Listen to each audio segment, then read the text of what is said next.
Hello, and welcome to episode 53 of Flicks and a Six. I'm one of your hosts, Anthony Costanzo, with me, forever and always, the man, the myth, the fair Spanish lady, Alessandra Bielsi. Say hello, Al. I'm bringing my A game tonight, and it's going to be even more next week, so I hope you guys are ready. I'm excited for this. On this week's episode, we're going to talk trailers, good and bad. We fall into the Spider-Verse. We ponder the future of the Guardians, and we throw back to Street Fighter the movie, all before diving into our flick of the week, Jaws. Very fitting, on account of Shark Week. We nailed it. But first, Al, what are we drinking? Well, in the theme of nailing it, we have a beer never-ending quest to stay relevant. Yes, we have a beer, and this was completely unplanned because Anthony told me he wanted to do Jaws literally last night, and I already had this beer on hand for us to do. We're doing Harpoon's Limey Vice. You heard that right? It sounds like Miami Vice. But it's limey vice. It's got lime. It's a sunny, citrusy, tart lime goza. 4.7% alcohol by volume. 8 IBUs. When I read that, first thing, like what my brain did, was sunny, citrusy, tart lime goose. Either way, I'm sure I'll enjoy it. Yeah, I hope so. I haven't tried it yet. It would have been perfect with what I was eating for dinner. But I refrained from eating it. I smelled it while I was pouring it from the can. It seems pungent. That's tricks. It stings the nostrils. It's just tricks. Do you want to take a sip before we continue discussing it? Yeah, let's give this one a go. Cheers. That was a thud. I didn't even do that remotely right. Oh, okay. It's almost like a shandy. Yeah. Gotta be honest, that tastes better than it smells. It's not nearly as sour as I anticipated this being. Not that gozas necessarily are super, super sour. They can be, I guess. But I don't know, the whole lime salt goza equation, I assumed it was going to be pretty sour, more like a Checkpoint Charlie. Right. Or like the what's that dogfish one? Salt and Sand? Is that what it's called? I don't think I've had that. They have a good one. I feel like we did it once. Oh God, we've reached this point. We did a different salt beer from 6 Point. No, that's not the one I'm talking about. Anyway, which we didn't like. Go on. This is pretty good. Yeah. No, this is tasty and definitely right for this season. This is definitely spring summer type of beer. Couple of hot dogs. I was eating some chicken tacos like 5 minutes ago because I often am stuffing my face during the pre-show. So Anthony, it's horrendous. It's the worst experience. Well, was it worse because I was shirtless again, or I don't even. You know what? It did bring it to a new level. Because last week it was just the no shirt. I ate before I came down, I'm pretty sure, last week. Al, you ready? He answers the phone, naked eating tacos. Great. Great. Just what you want. You do what you gotta do, man. I was ready before you were tonight. You, were you? I did say almost ready. What? I said, were you? Because when I got here, you were eating tacos without your clothes on. I don't think that counts as ready. Well, if you recall, my text to you said, in parentheses, almost, and then ready. Right. When you are. I'm just saying, you can't state that you were ready before me. That's all. I was stuck at 99% loading. Buffering. Yeah. Buffering. Ooh, tacos. No, this beer is really tasty. I like it. It's very hazy, very light in color and in, like, kind of the palate. Oops, I got a hair in there. It smells delightful. I don't love the smell, to be honest. I wasn't kidding. You said Trix. I don't like Trix. see that. It just smells like lime. It just smells. You open up a box of Trix. You put that next to here. And you tell me it doesn't smell exactly the same. It does not. I've had Trix before. To be fair, I haven't had Trix in a very long time. But this is what I remember it smelling like. Well played. Worst. Hey, that's definitely not worse than Ben Mendelsohn. It's not.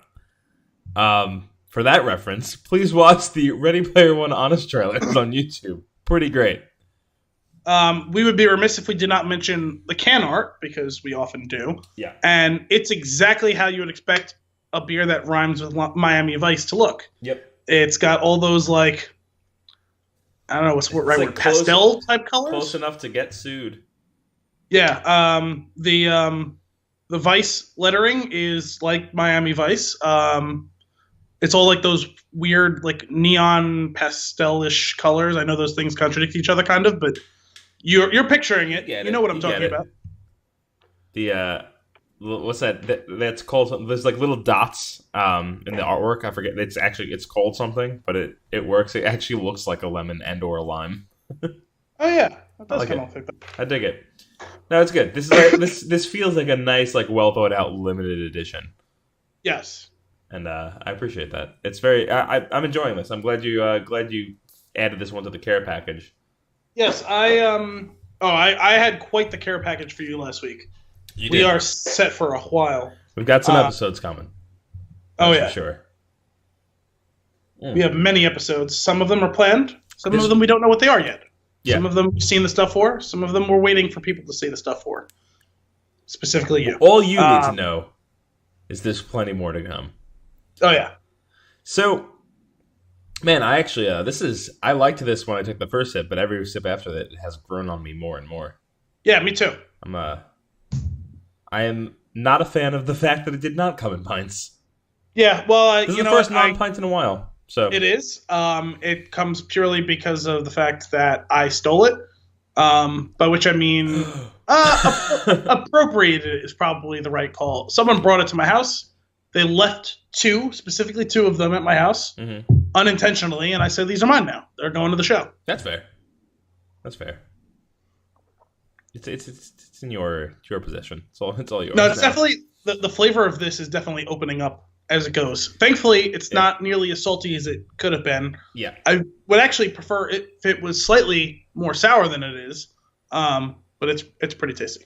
I'll give this one my thumbs up. Would suggest if you come across this one, give it a go. It's a tasty little treat. I don't know how easy this is going to be to find. I don't know. I mean, seems like Harpoon is a pretty big brewery, especially on the East Coast, or at least in the Northeast. It's pretty easy to find typically. I am curious how limited is. Yeah, I don't know. I mean, I've been sitting on this for almost 2 months. Yeah. So I don't know. Holding out on me. Holding out for me, I should say. True. Right. We'll play it that way. Well, we have like 11 or 12 beers lined up now. Yes. Yeah, we're good. By we're far good to go. The most that we've ever had planned out. I'm getting pretty excited to talk about this episode, though, because this is also by far the most news and nuggets that I have. This is exciting. So with that, we might as well dive in. Some of them is going to be overlapped stuff, like the trailer stuff. Yeah. Okay. So you know what? Let's start there. Trailers, good and bad. I've seen 3 new trailers since we've last recorded. These trailers get worse as I go on. So shall I start at the best? Okay. Overlord. I don't know what that is. You've seen the trailer for this movie. Overlord is a new flick coming out. It's basically Nazis and Zombies, the movie.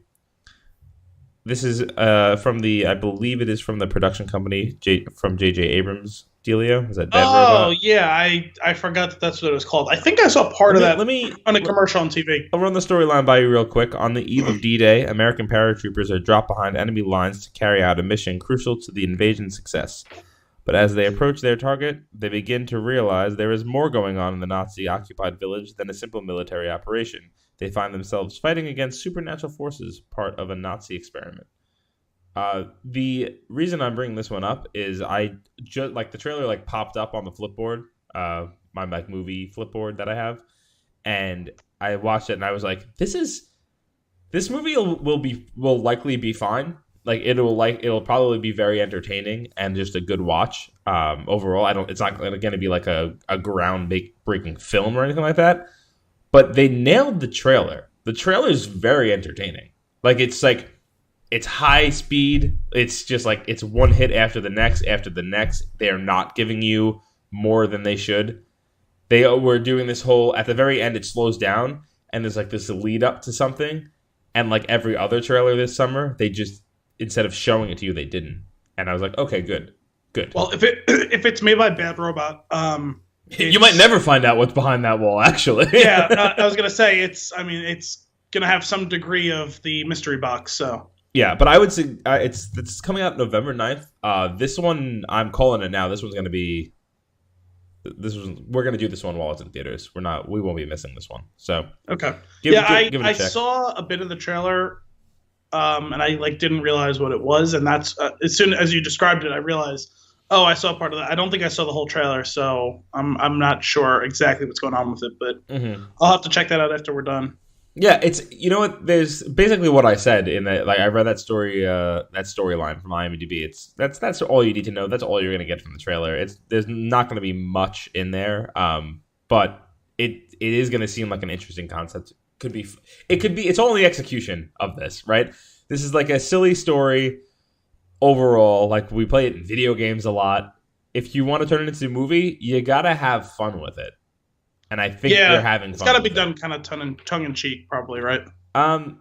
Well, it definitely seems to take itself more seriously than you would expect a movie like this to, but based on what I'm seeing in the trailer, it's working. So I'm okay with it.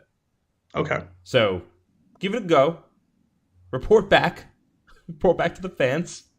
We'll see what you think of it. But I'm excited for this one. I think this is going to be a fun movie a little bit towards the end of the year. The second trailer that I saw was the Shazam trailer. Okay. The Shazam trailer. This one I have seen. I texted you about it. Yes. So now for this one, I watched the trailer and I was like, "Oh, wow, that looks fun." Sure, a little bit. Some of it's too much. Like it's a little too much. It's a little too much. And I was like, "Oh, this looks like it's gonna be good. I'm excited." And then as soon as I said that, I was like, "You know what? No, I'm not. Don't you have to earn that." Don't get excited yet. We can go and see it. We can plan to go and see it, but don't get excited. Exactly. So I'm taking a step back. I was like, they almost got me. They were this close to getting me with that trailer. It's funny. It's very silly. The writing is over the top, but I'm okay with it. I was surprised with how outright silly it got for a trailer. And I'm just I'm skeptical of that in general with this sort of movie. I mean, I understand it's comic books and it's supposed to be to a certain extent, but if you get too silly, then it becomes Batman and Robin. Oh yeah. You want to be Ant-Man and Ant-Man and the Wasp, right? Or even Thor Ragnarok, but those have earned that, and I'm not willing to trust this yet because DC has done nothing to prove to me that it earned anything. Especially a wild break in tone like that. Now, I do appreciate that they're moving off of the overly dark, gritty stuff. Not that you can't do it; it's just they can't do it for whatever reason. No, but they like went really hard in the other direction. It seems. We'll see what happens when this movie comes out. Like I said, for a second I was excited, then I remembered why I shouldn't be. So we'll see what happens. We'll see it. We'll do an episode on it. I'm not even gonna say. I was talking myself back. I was like, ooh. That seems fun. And I was like, no. And then I was like, okay, I'm cautiously optimistic. And I was like, no, I'm actually not. I don't know. I don't have any reason to believe that this is going to be good. The only thing that it has going for it is that it seems very disconnected from everything else that's going on. That's the only thing that has going for it. The only other thing it has going for it is that I like Zachary Levi. I really enjoyed Chuck. And somehow he's even more silly and ridiculous than that, like where it shocked me. I think it's probably the whole thing is because, that was an all like adult show. Not that it was like a super like it was like an R-rated type of show, but yeah, it was like adult, like kind of like it's like you and me, like nerd, like boy, like man-child humor type of stuff. You know what I mean? Mm-hmm. Whereas this was like him like hanging out with a little kid, and I was like, so that it just surprised me how silly and over the top he went. And I guess it's because he's technically kind of playing a kid, I guess. Yeah, and exactly. That's the point. I'm not super familiar with Shazam. I just know the very. I'm not either, but from that trailer, that's the point. But it seems fun. It seems like he might be having a good time doing it. The guy he actually looked like he was having fun in the trailer, so that might make its way to the audience, which would be good. But we'll just have to see what happens from that. When does that come out? Do you know what the date is on that? It comes out next year. I'm not sure what the date is. Let's see. Let me see if I can pull this up real quick. 20 April 5th. That was really fast. I'm impressed myself on that one. I actually didn't have anything available. I started to type and I hit enter and I just like grabbed the first thing and it was there. Nice. Well done. It was a pretty quick turnaround, like making this movie, because like for them to have that full length of a trailer. Oh, also, I didn't even know that they were getting it. It's so weird. We got a full length trailer for this at the same time we got one for Aquaman, which is coming out way before. They started making it way before. Like, it feels like not that long ago that I heard that Zachary Levi had just gotten into shape for the role. And I mean, like, you can see there's some CGI costume stuff going on, but like he got jacked for the role from what I've heard. Okay. I feel like it wasn't that long ago that I heard all of that for them to have enough footage and for it to be a complete surprise. Like, I expected maybe alongside of a full Aquaman trailer, you'd get a quick teaser for Shazam. Yeah. They went right to go. Or like, even if you got like a post-credit teaser. Yeah. That would have been, yeah, it's interesting. That brings us to our third trailer, which was Aquaman, which was hot garbage. I feel like I've been reading things of like first impressions and stuff like that, like in passing, that have been positive. And I saw that trailer and I said, heard that there was why? a test screening, and that everyone seemed to like it. Yeah, I don't like that trailer. I don't like where it's going. I don't really want to see it. I'll be honest, I was a little confused about the trailer because it does. I mean, it's probably from a result of there being a lot going on in this movie, but the trailer didn't really feel coherent. It felt like a trailer for 3 different movies. Yeah, I got that.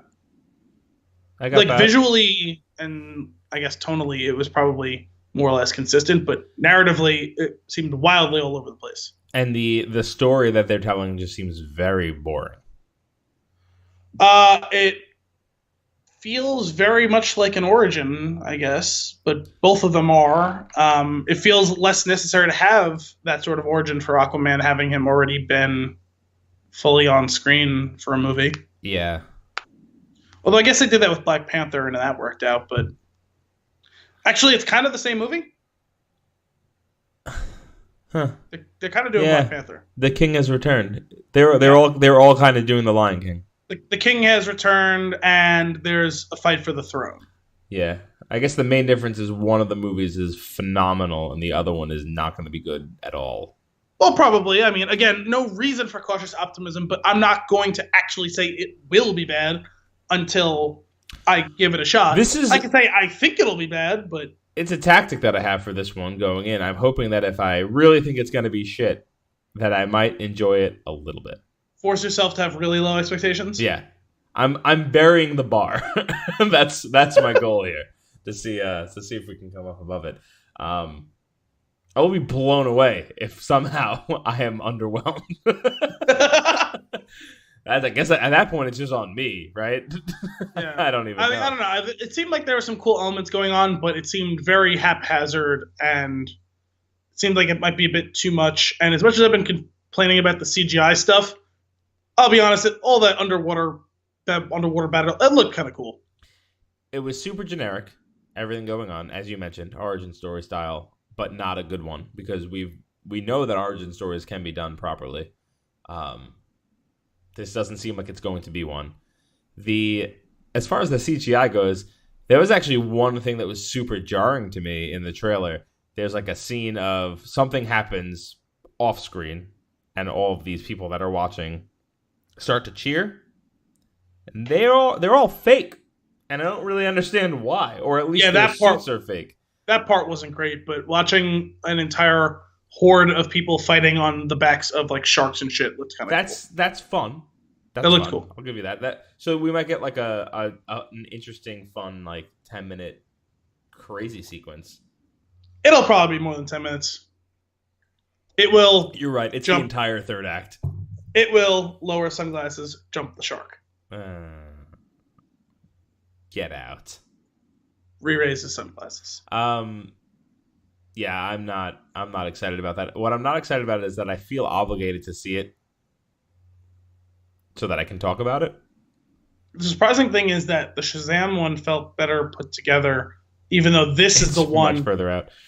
That's the one that's much further out, and this is the one that hasn't had behind the scenes troubles. This has been the most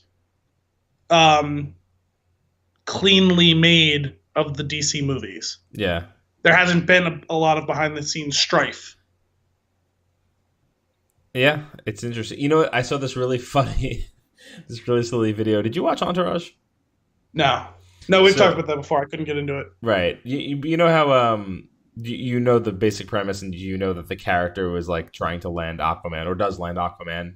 I'm aware of that. Yes. So they made this. There's this funny video out there of the Entourage episode where they're watching the trailer for Aquaman, and it's the main character Vince running like down a boardwalk, and he's like gonna jump into the water and attack whatever is about to happen. But what they did was they just like really poorly cut out Jason Momoa with his long hair, and they just pasted it on him. So it's not like they're trying. It's just like this static image of him as the character is running down the boardwalk, and then they cut to the rest of the cast that's like in the theater watching it, like really excited, and they cut back, and then they do it from the shot from behind where they're like, I guess we don't have to do anything here.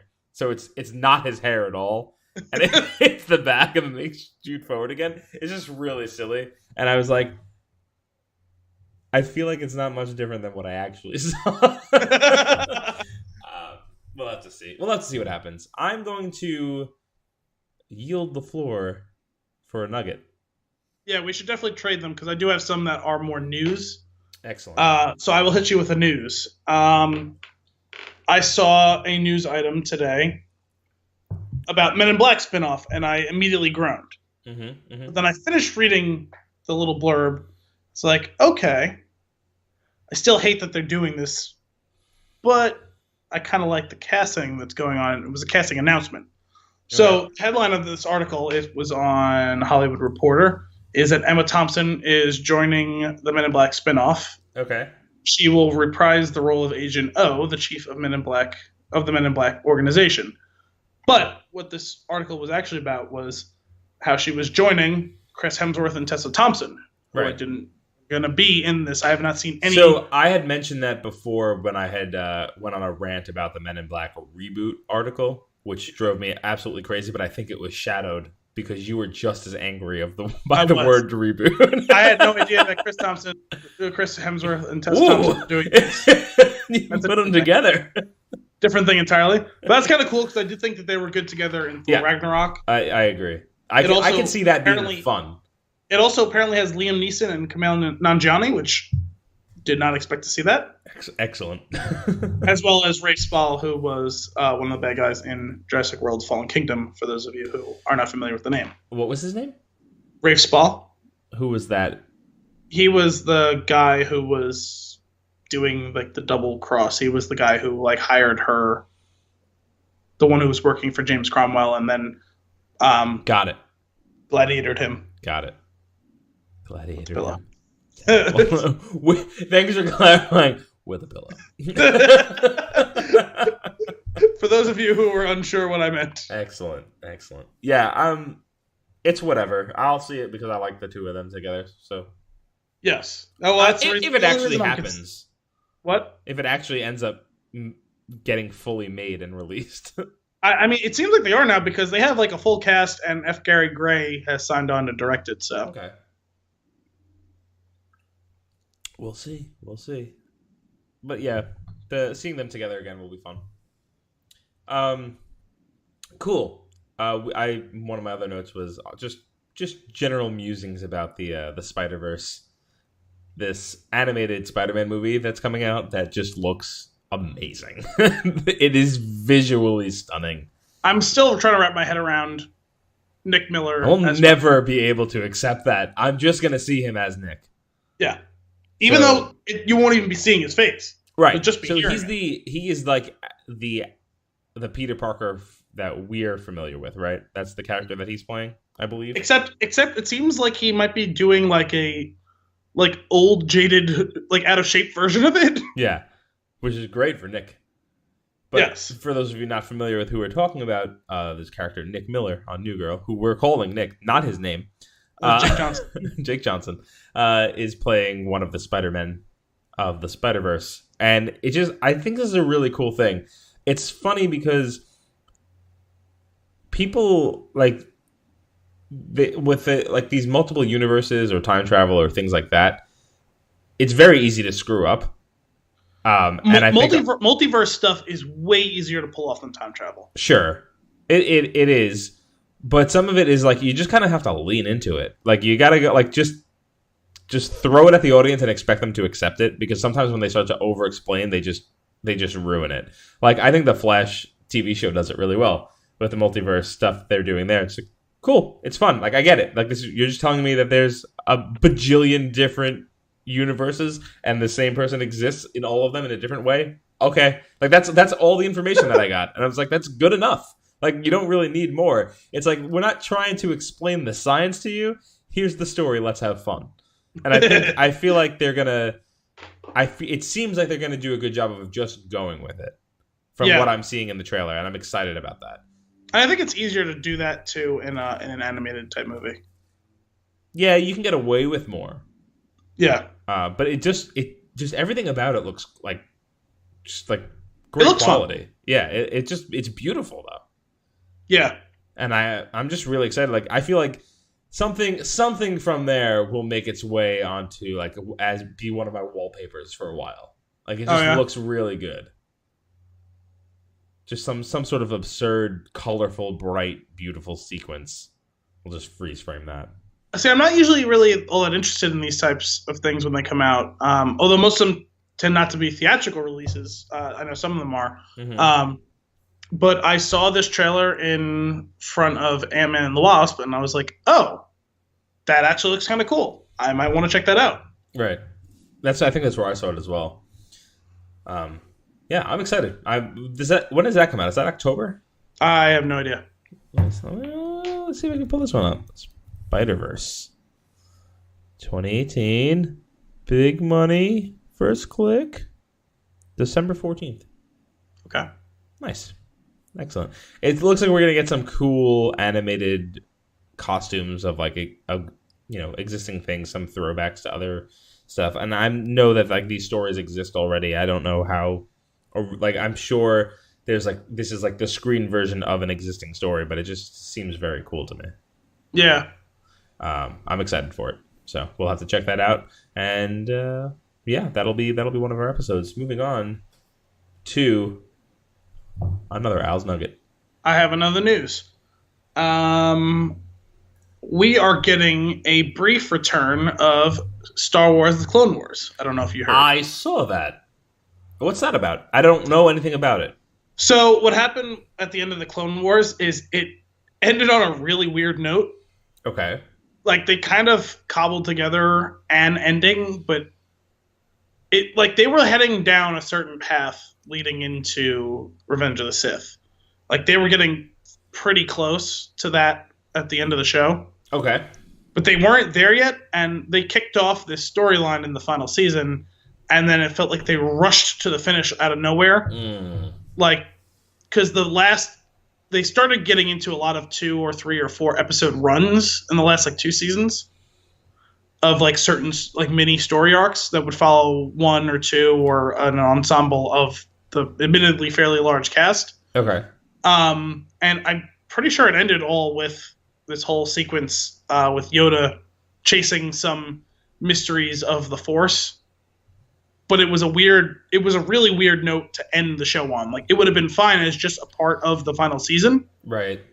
But for me, and my memory of it is a little bit hazy now, what exactly went on with it, because I kind of got a little disinterested because I was irritated finding out that was how the show was ending.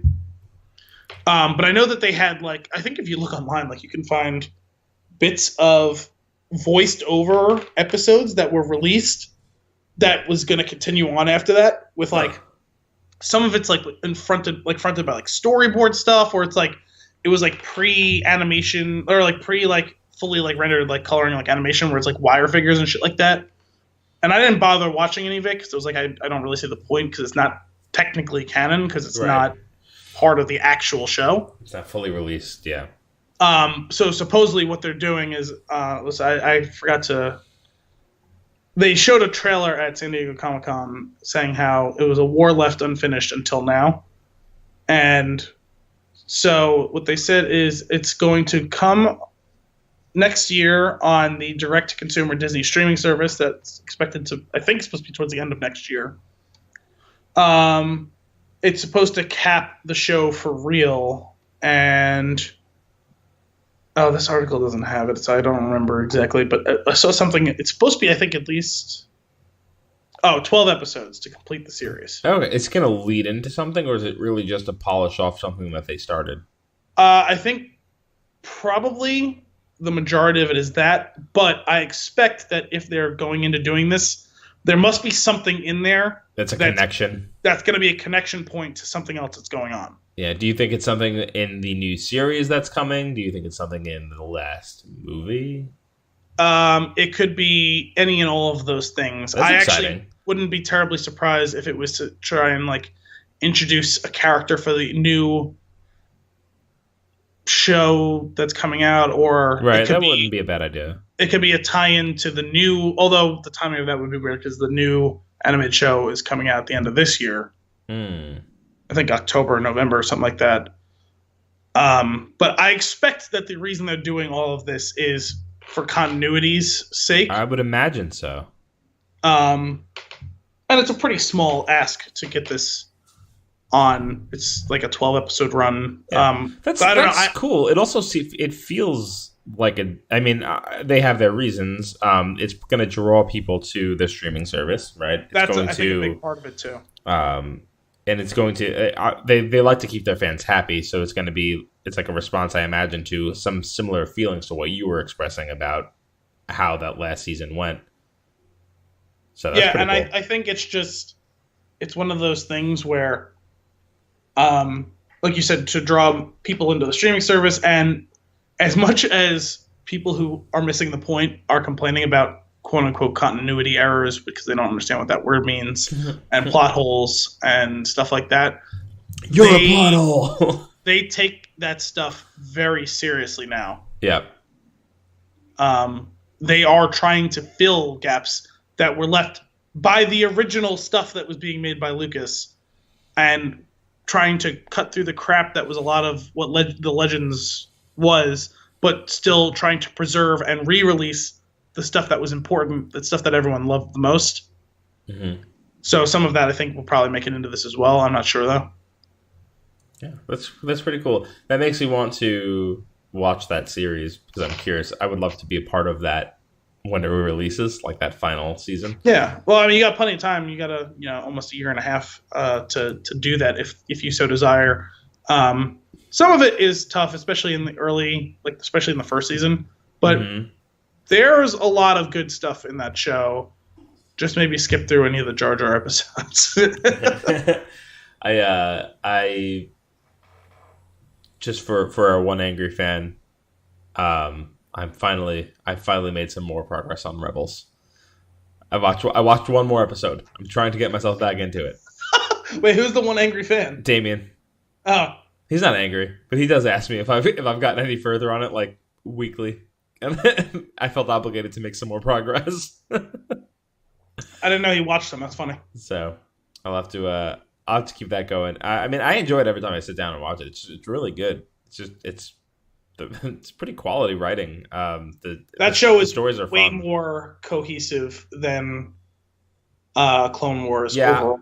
I worry that I'll have a difficult time even bothering with Clone Wars after I'm done with this, especially because I tried Clone Wars a while back and it just didn't land for me. I'm glad that I watched them Clone Wars first, then Rebels second. Also, there's probably some things that you're missing out on in the sense that there are characters that they pulled from that show that they put into Rebels. Sure. Well, whatever. Rebels is great. I'm excited to finish that. I think I'm still in the second season somewhere. But it's very entertaining. Moving on to the future of Guardians of the Galaxy. Do we have to? We just a little bit.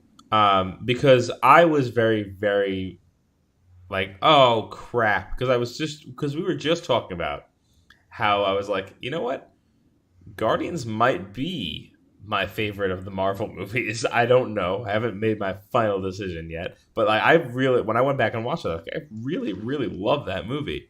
I really enjoyed the second one as well.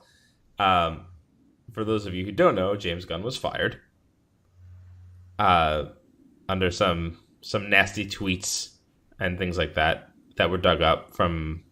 They were deleted, I think, or not deleted. I don't really know. I'm regardless, hazy on whether they were all deleted or not. They're from 6 or 7 years ago. Let's skip all of that garbage, just because there's enough of information out there for you to just Google his name and find it. Did you look into that? What I was telling you about? We don't have to talk about that on the show. Just a little bit. It's odd.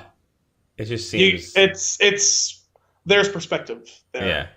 So, but here's what I just want to get past all that garbage. Whether or not he's a monster, regardless. Let's just assume James Gunn does not and will not be doing the third Guardians movie. Supposedly there's already a petition to try and get him back. It's got some signatures too. But so that's probably not going to get turned around. No. So what it won't get turned around because I didn't realize this, but he had already discussed this and disclosed to some degree or another. I'm not sure how much, but Disney knew about this. Okay. He's made public comments about this in the past few years. So I didn't know about that at the time. And I don't know whether or not that changes, whether or not he should have been fired. I will tell you that whether or not it's right that he was fired, as soon as I saw it, I was not at all surprised that he was fired. Right. Well, sorry, I didn't mean to interrupt you. That's fine. I don't want to get into that just because all this stuff is extremely depressing. So let's get into something potentially positive. If he's not doing it, the first person that comes to mind is Taika Waititi, because Ragnarok was incredible and he really hit the same exact tone that the Guardians movies were going for this whole time. Yes, that was the first thing I felt when I watched Ragnarok was, wow, this feels like it's very much inspired by the tone and everything they get into in Guardians. Right. But then you texted me with the potential of a what if, and you just planted this seed, this little bomb that went off in the back of my mind that I just can't stop thinking about. What if Edgar Wright does it? And man, I think that would be so much fun. And I don't, honestly, if those were the only two options, I'd be like, whatever I get is going to be phenomenal. I don't even care. I would love to see an Edgar Wright. I would love to see thing. That. I just thought of him because of specifically how important music is to him in the movies and how important that is to the spirit of what Guardians is now. Mm-hmm. It's also probably never going to happen, though, because of the whole fallout between him and Marvel not being able to agree on Ant-Man. I know, but oh my god, it would be so good. I mean, he did end up getting credit on it, and they ended up seemingly patching everything up where, no one's planning on burning anything down. But it seems unlikely. Yeah. I mean, and it definitely seems unlikely. I do think that, bringing on the director of the person that turned around one of their franchises is probably a good idea, considering how well he nailed it. Like, he really got it. It's up to him, if he wants to do it, because as far as I can tell, they've not greenlit another Thor movie. Right. Which isn't to say they couldn't. They are keeping everything post Captain Marvel under wraps. Yeah, which makes sense because you're not for a lot of reasons, obviously. Yeah, but he's dead, so I really don't think that I don't think any of the first four Phase people are going to be making it really in any full capacity through to the next round, with the exception of the Guardians. So right. Well, okay, none of the originals. Oh, okay. I feel like, or not. Like, let's call it phase one, the phase one folk. Okay, yeah, that's why you confused me. Yeah, no, Yeah, I get what you mean. I agree. yeah. I think they're probably done.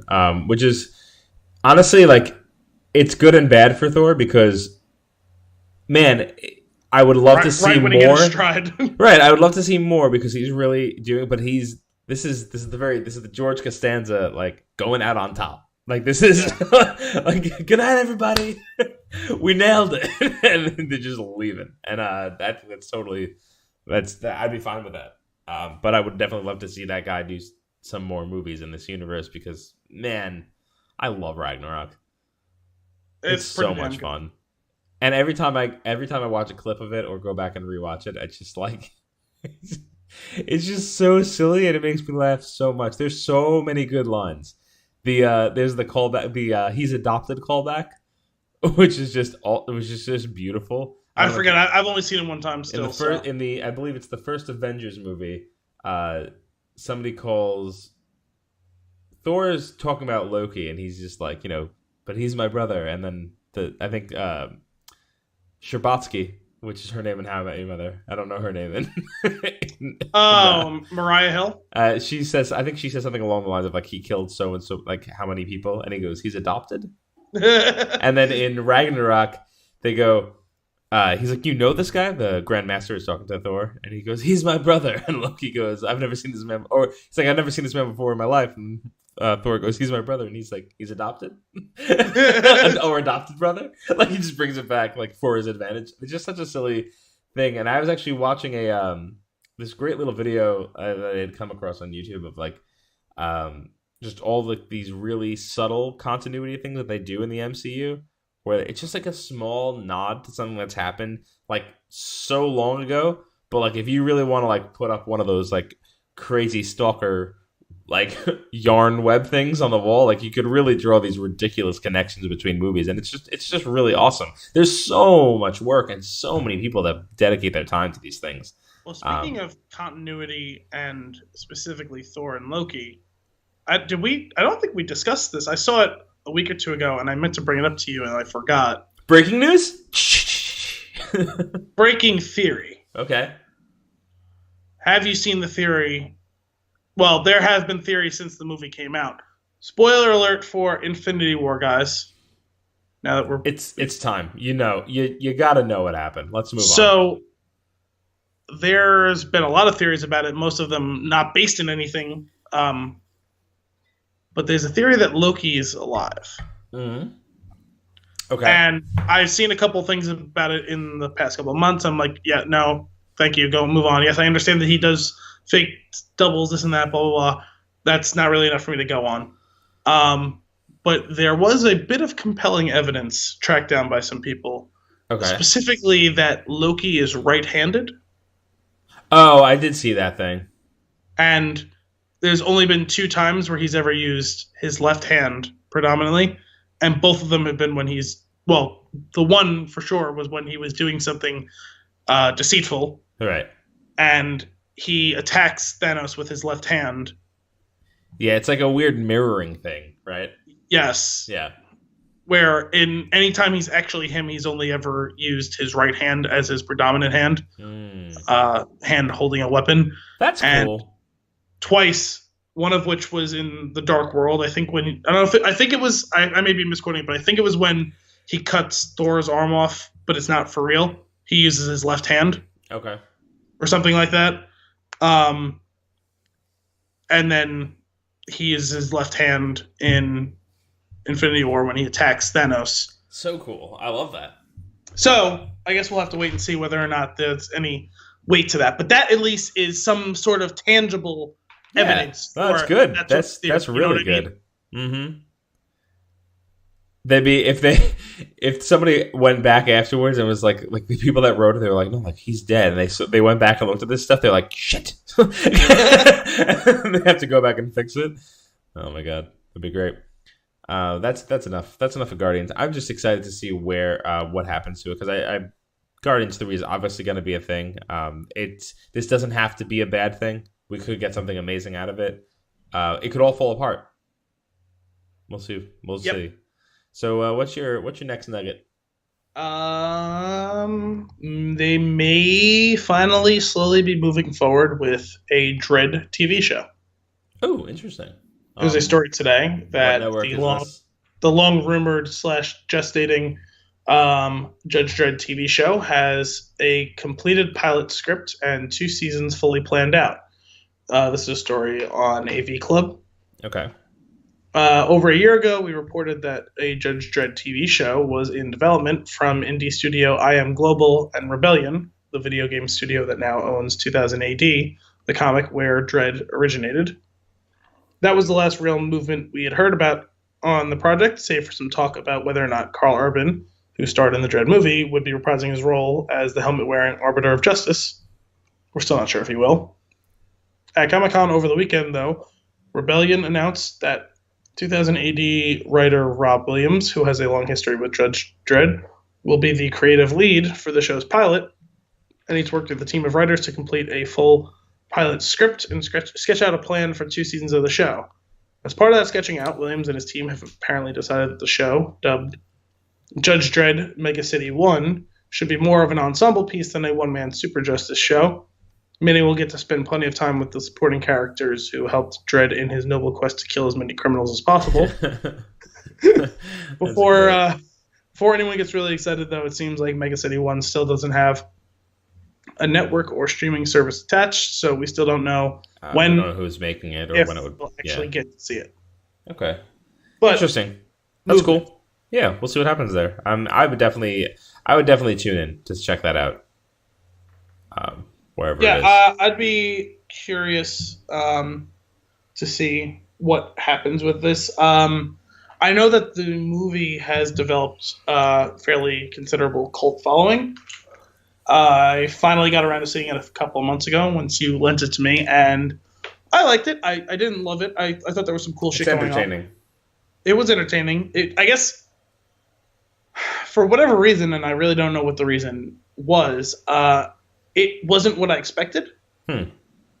So that threw me a little bit while watching it, but it was interesting. Yeah. Well, I'd like to keep us up to date on that stuff. I'm curious to see what happens with the show. I would like to check it out. It sounds like something I would enjoy. Moving on to this is my final one. So everything from here on out is either at Al's Nugget or we get into the movie. So my final story here came from this article that I love. So this is what I do. As I mentioned, I flip through. I have like a curated movies flipboard that I flip through, and then I add things from that to our magazine so that the listeners can follow along and read the articles that we talk about. So this one's on there. You might have seen it because I think I added this. I might have missed it last week. I think I added it before we recorded last time. But this is an article from Vice, and the title of the article. This is related to Street Fighter the movie. The title of the article: Jean-Claude Van Damme was coked out of his mind during Street Fighter. Director says. That's nice. That's the title, and I was like, "Well, gotta read that."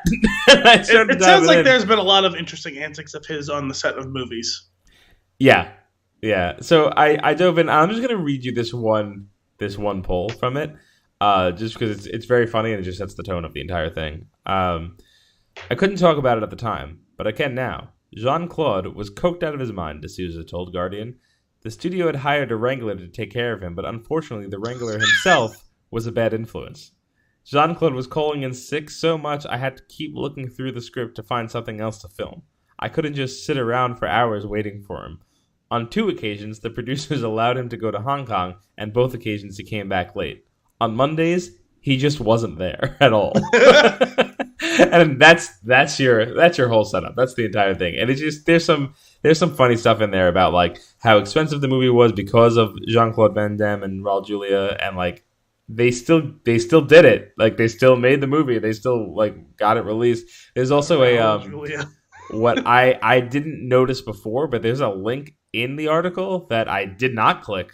But the linked text is snorting an estimated $10,000 worth of coke a week. But the link is to Van Damme Expendables 2, and I imagine that you can just go down the rabbit hole of Van Damme Coke stories from here. Well, I have one other Van Damme movie making story that I don't remember if I've ever shared on the show before. Okay. But he was supposed to be the Predator in the first Predator movie. Okay, I feel like I heard that. It was something about the suit. Yeah, and he was like in the suit and everything, and for one thing, he didn't like that you couldn't tell it was him. And they're like, so you're playing an alien. Right. But the other thing is, he wanted to do Jean-Claude Van Damme stuff in the suit. And was too that restricting. means no, there was directorial friction because he wanted to do all these fucking like high-flying kicks and martial arts and shit because he's Jean-Claude Van Damme, and the director's like, no, you're a fucking alien, knock it off. That's amazing. And there was also the fact that he could barely move in the suit and stuff, like, or that there was some like funny stories about getting him in and out of the suit or something like that. And eventually they were just like, can you please leave? And he stormed off, and he had like a there's some quote about like what he said like as he was storming off the set. It was some variation of like, suck my ass or something like that. Like it was. Oh my goodness, that's great. That's great. Awesome. What remaining stories do you have? So I have two discussion points. Okay. One of them is a nugget, and one of them we'll call more like a tender, like a chicken tender. Ooh. Instead of a little nugget. A little bit more meaty. A little bit more meaty.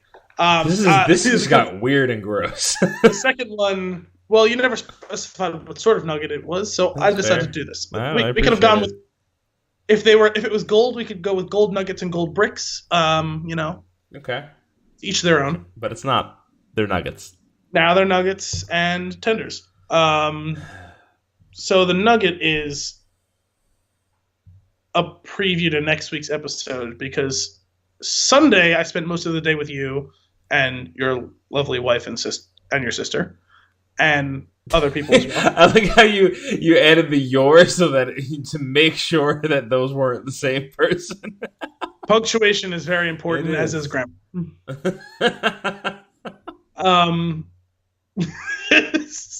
That's good. Anyway, later that evening, when I got home after a truly miserable drive home. Same with us. That was some of the most ridiculous rain I've ever seen, to the point where I literally could not see the road and the lanes anymore. And it was when I was on the Tappan Zee Bridge, which is the worst place you could possibly be. Not that bridge specifically, just any bridge, suspended over any body of water, not being able to see anything. There's a little bit of sway. The car itself is moving from the wind. It's bad. I was just expecting to end up through the wall at some point and into the river because I really couldn't see. But neither here nor there. After that harrowing drive home, a long day, it was a good day, a fun day. I got home and I decided to watch the movie Enemy. For those of you who don't know what Enemy is, it is the movie we should hopefully be doing next week. It's the first full-length, like English-speaking movie that Denis Villeneuve did. He of The Prisoners, Sicario, Arrival, Blade Runner 2049 fame. He's had other stuff I think that's coming out too. He's quickly becoming in kind of the mold of a Christopher Nolan or a couple of other directors where it's like, if I hear he's doing a movie, I'm going to go see it. Okay, because that's good. I love Arrival was excellent. Oh man, was that a good movie. Prisoners was very good, although it's tough for me to rewatch. Yeah, that one doesn't have a lot of replayability. It's a very good movie. It's just hard for me to rewatch again because it is very dark. I've heard interesting things about Blade Runner, but now I want to see it because I like the other stuff he's done. Everyone loves Sicario, and one of these days, very soon, I'm going to sit down and see it. Yeah, same. So this was, I think technically this released after Prisoners, but I think it may have actually been made before it. I think it was one of those ones that was, I think it was the first thing he did, and it was like a festival movie. Okay. It was actually It's another A24 movie. Ah, wonderful. So I watched that movie fairly late at night on Sunday night. Now, it's pretty short. It's not even a full hour and a half long. But that movie got so far inside my head. That was not something I should have been watching when I was very tired late at night. It's a dark, creepy movie. All right. And my immediate reaction after having watched it was, okay, I don't know if I actually liked this movie, but holy shit, was that a hell of a movie. Okay. This just makes me very excited to check it out. And it got me deep into a rabbit hole at like 1 a.m. on Monday morning reading about this movie, because it was one of those things where when I was done watching it, I felt like I was looking at this intricate painting or tapestry or something, and I could pick out all these fine details of stuff, but I couldn't tell what it was a picture of. Huh. And I was like, there's just something that's missing that's not letting me put the whole thing together. So I'm looking online, and there's layers upon layers on this fucking movie. It's got layers. It's like an onion. Oh my god. For a movie that's so short, you could spend hours upon hours talking about this movie. You could spend 5 times the running time of this movie talking about it.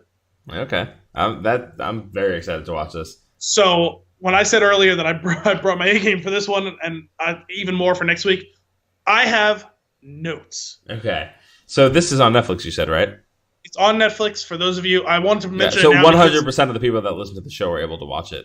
Yes, and that's why I want to mention it, because it's a movie that I had never even heard of before. But I just happened to stumble on. I was just looking for stuff to watch that I hadn't seen before, and this came up, and I just read the blurb selling the movie, and I was like, sold. Don't need to know anymore. I'm gonna go watch it, and it was worth the watch. Just make sure you're in a good state of mind watching the movie. So, it may not affect everyone the same way as it did me. I wouldn't say it's like an out and out horror movie. But it's a little messy. It's a little messy for your mind. So the listeners and I have some homework, is what you're saying. Yes, but I wanted to make sure everyone had enough time to watch it, because you may not have heard of it, you may not have seen it. Of course, I texted my cousin Mike, who's probably our biggest fan, and not probably, he's our biggest fan. And I was like, hey, just so you know, next week we're going to be doing this movie. I was like, I wouldn't put anything past you, but it's something that I don't think a lot of people probably heard of. He's like, oh, the Jake Gyllenhaal, Denis Villeneuve movie? And I was like I said, I wouldn't put anything past you. That's great. That's awesome. So, yeah, just we'll definitely be checking that out. So that was the nugget or the tender? That was the nugget. Okay, give me the tender. We got the tender now, because I think this could make for interesting discussion between the two of us. Oh, boy. I think it's going to be a polarizing topic. Oh, boy. I'm going to make a statement. Is there going to be a next week's episode? I'm going to make a statement, and I would like you to tell me what you think about that statement, and then we can discuss. Okay. I think Leonardo DiCaprio might be pretty overrated as an actor. All right. Interesting thought. So we had a we had a little barbecue last week. It was my friend's birthday, Brian's birthday. Happy birthday, Brian! What are you drinking, by the way? And don't worry about it. Okay. It's going to be featured on a future episode. Yeah. No, I thought I recognized the can. That's what I was asking. So I was playing a game with a couple of friends. It was me, Matt, Kim, Matt's wife Liz, and a couple other people were there. And we were talking about, who do you put in the acting Hall of Fame? See, okay. I was so glad when you just like seemingly ignored what I said and got into a story, because I was like, this is going to be good. And we so I was like, okay, like where do we want to start? I was like, because we can waste our time going through the ones that people are going to just agree with, right? You throw your Tom Hanks, your Denzel, you get these people out of the way. Like, then do we start having a conversation? And as we were doing that, somebody said, you're Leo. And I said, now, hang on. And I was on the side that you're coming from. Yeah. they did turn me around on it. But I want to be clear when I say that he's overrated. It's not to say that he's bad, because a lot of times when you say something like that about someone, something like, oh, this insert name of beloved thing is overrated, for some reason people conflate that with you saying that it's bad. Right, no, I 100% agree with you. So I just want to put that disclaimer out here. I'm not saying we're he's not saying that at all, no. I'm saying that I believe he may be significantly overrated. The argument that I was making when I was like, I don't know that he necessarily belongs in there on his own merit is because I feel like he's a product of the directors that he works with. He's worked with a lot of good directors. But then the counter argument was in his recent years. And I was like, okay. Not just in his recent years. No, but I was like, okay. But if you go back and you look at him from his whole catalog and you see some of his really early stuff, you're like, he's definitely got it. Like, he's definitely very good. Like, it's a silly thing, but like, What's Eating Gilbert Grape? Like, that is an incredible portrayal of that character. I've never actually seen it. And I think that is the example that I would use to be, if you wanted to push me one way or the other, that would be the one to pull on, because I think that performance alone really stands apart from other people doing things like that. And I don't know. I think as of late, yes. I don't think in his early career he was overrated. Well, see, this is kind of the thing. It's been expanding the amount of things that I've seen him in, and especially, I think this maybe have kind of been percolating somewhere in the back of my mind for a while. Mm-hmm. But I never really it's not like a strong held conviction I've had for a long time. What triggered it? It was watching The Beach. Oh, okay. That was just a couple weeks ago. I mentioned that to you. I don't know if it was last week's episode or the one before that. I was watching it and I was like, oh wow, yeah, he put in another good performance. It's funny. I've never heard much about this movie before. I was kind of aware of it. And the only reason I went to circle back and see it was because I found out about Alex Garland's involvement with it, which, not to put him on the level of Christopher Nolan as a director per se, because he's still a little bit earlier in his career, but just I'm getting to the point where Alex Garland sold, I want to go see it. Mm-hmm. You know what I mean? And that's how I'm feeling now about Denis Villeneuve, and that's how I feel about Christopher Nolan, and and other people who are more legacy directors too, Spielberg, stuff like that. New Spielberg, new Scorsese movies coming out. Oh, tell me more about that. You know what I mean? Right. Or don't. I'll see you there. Well, yeah. So you get it. Yeah. And after watching The Beach, I was just kind of thinking about it over the next couple of days, and I was like, something wasn't sitting with me right, and I was like, I've seen that performance before. And that's when I realized that he has had a bunch of really good performances, but I think he's kind of become lazy. Okay. I think he's playing his greatest hits. I kind of get that. You're talking in his latter career. Yes, because cause that's the thing is The Beach was in the year 2000. Yeah. I'm seeing it after I've seen his more recent stuff. Right. But I'm realizing that some of his more recent stuff was him basically playing that same role. Mm-hmm. To a certain extent. Or that there's a lot of similarities in the things that he does. Well, he has go-to moves. What was that last movie that he was in? The one that he won for? Oh, The Revenant. What's your take on that? See, that's the thing, is there's kind of some similarities between that and The Beach. Well, my immediate reaction to him winning that Oscar was glad he's got one. I do think that he deserves one for some of his previous work. I don't think this is the movie for it. No, The Revenant, and everyone, I think everyone, even the people who thought he was the quote-unquote right choice, has basically said it's a Lifetime Achievement Award. It's, hey, you probably should have won before this, but you didn't, so here you go. Yeah, but that's kind of lame for the other people that were up in the category. Well, I don't even remember who it was at the time, but that's anyway, whatever. I can't even argue that for or against because I don't remember what it was up against now. That's neither here nor there. I just thought when he won it for that, I just had that reaction from like in like Arrested Development. Her, like I had that like it was for that, like that's what it was. See, while I was watching The Beach, I realized that I had seen parts of that role in The Revenant. I had seen parts of that role in Wolf of Wall Street.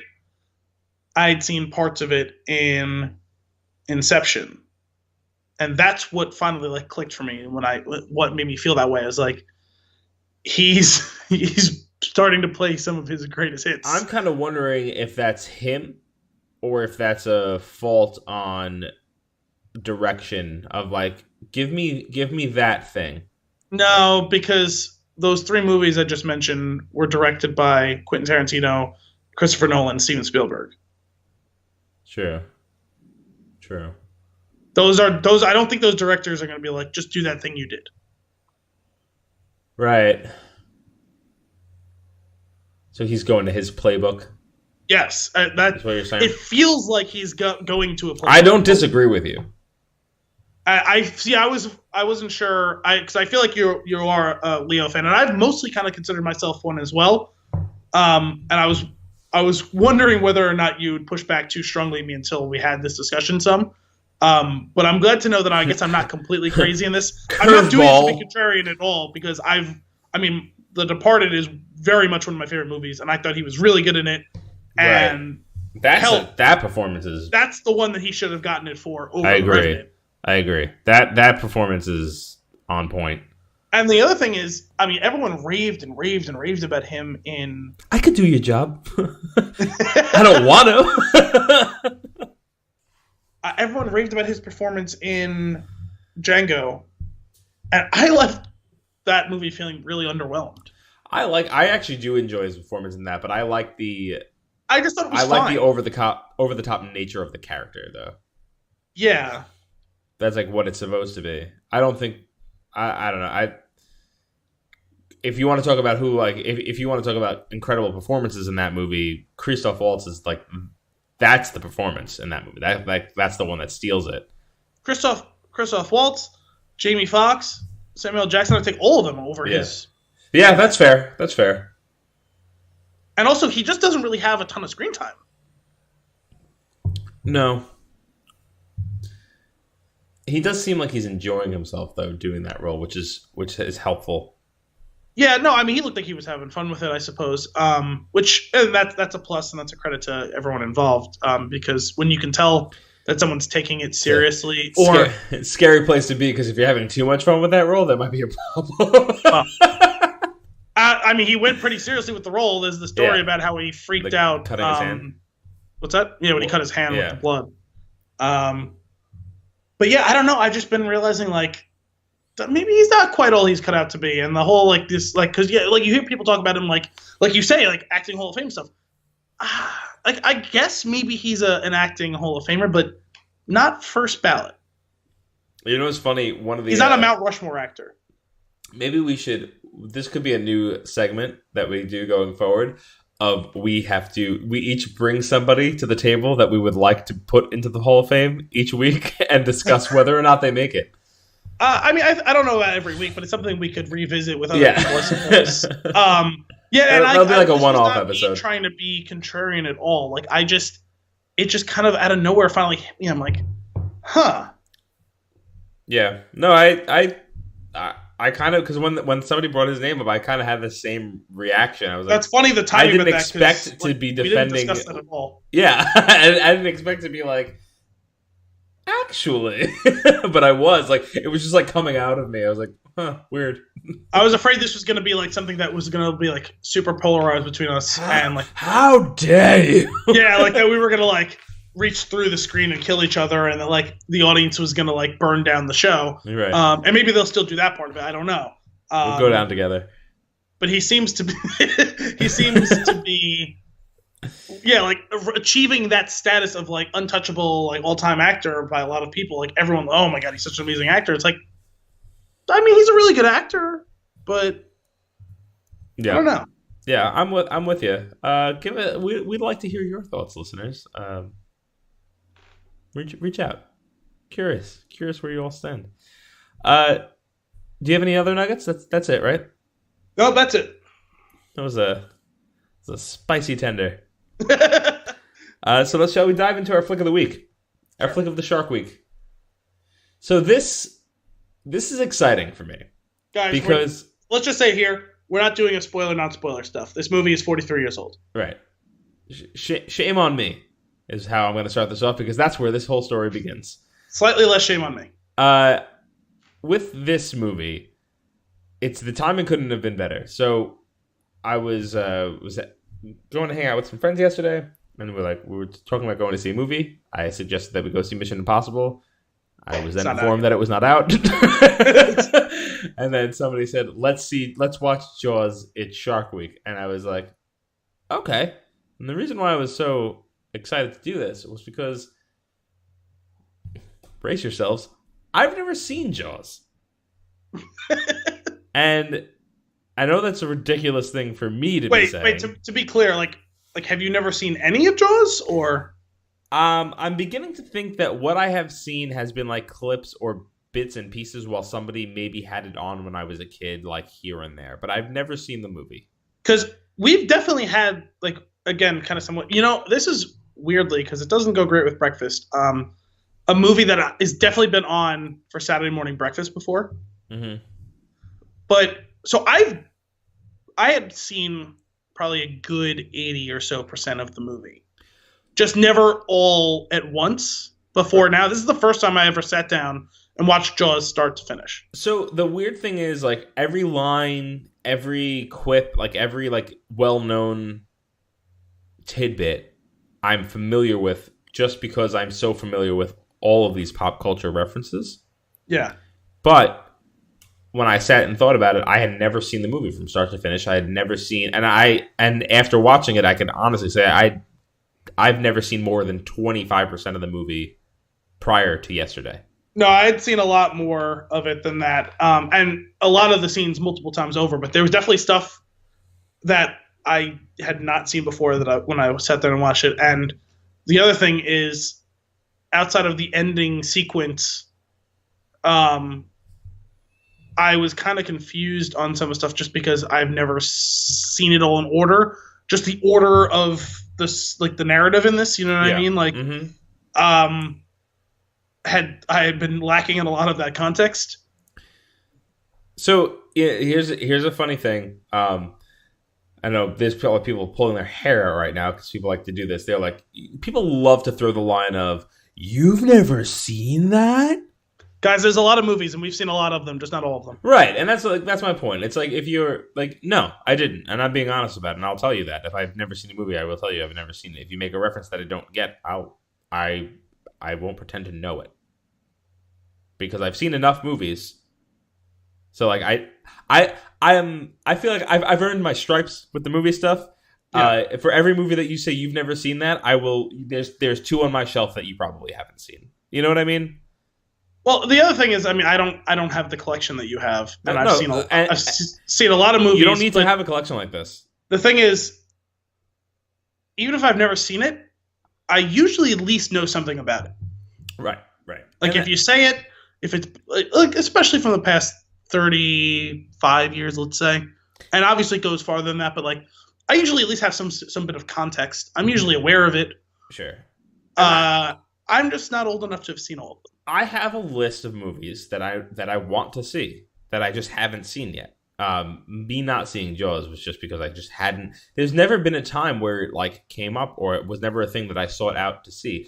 It wasn't a thing that my parents had watched like while I was around, like, or wanted to watch with me. It was like which is for our generation how you would have seen that movie. Yeah. You go long enough, you don't see it, it doesn't come up. And then it's like, when he said that, I was like, I could watch Jaws. And then I was like, ooh, we're recording tomorrow, let's do that. And then I texted you and you were like, all right. And we watched it. So it was fun how that all came together. Now, what's amazing about this is what I really love here is when you get into a situation like this, you get to find out if a movie holds up. Because if you've seen a movie years and years and years ago, and you loved it then, and you love it now, you can't be the deciding factor on whether or not the movie holds up. You don't have that. Nostalgia is a hell of a drug. Right. What I can tell you after my viewing of this movie is, holy Lord, does it hold up? And 2, I need to rewatch it a few more times because this might be in my top 10 movies. Okay, that's interesting. I didn't try and even consider that sort of thing. What I would say is that it is the rare occasion of a quote unquote old, like classic movie that absolutely lives up to the hype. A lot of times those movies, outside of a few rare movies, a lot of times they just don't live up to the hype, whether or not they even hold up. Mm-hmm. I can't remember what it was, but something.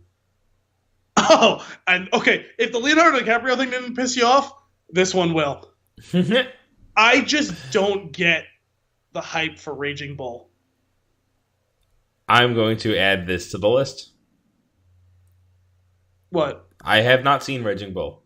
So that was one of those things. So and that's the other thing. I've seen bits of Raging Bull, similar to Jaws. I know pieces of Raging Bull. I've never seen the movie start to finish. So, everyone says, "Oh, you should totally watch this movie." And I'm like, "Yeah, I'll get to it." Like it's something that I'll be like, "Oh yeah, like I wanted to see that, just didn't get around to it." It's on my list, but like my list spans like you could write it down on a piece of paper and it'll go room to room. Right. It'll end up in the queue. Like I'll watch it in like 18 months or whatever. I'll get to it when I get to it. All right. Yeah. So no, but Raging Bull was like a legacy. Like we do a movie podcast. I know we're not, trained in the art of criticism of movies. We do the Everyman's Movie podcast, so let's be serious. We're not filmographers, even if we do dabble in high art films. But that's a movie that anyone who wants to be doing anything in this field, discussing anything and be taken seriously, you have to see. Raging Bull is, at least that's what everyone seems to say. Mm-hmm. I don't get it. Someone's got to fill me in on why I have to be, and I'm sure there's, from like an actual filmmaking standpoint, I'm sure there's stuff that I'm missing, and there's some stuff that I did appreciate about all of that, but like, I just don't get it. And I hated the main characters of that movie so much that it may have tainted my view of it, but like, I just didn't get it. Like, there's been other movies where I hate who's on screen, and like, I like was compelled or interested in what was going on. I was counting down until that movie ended. Yeah. No, and it's not a short movie.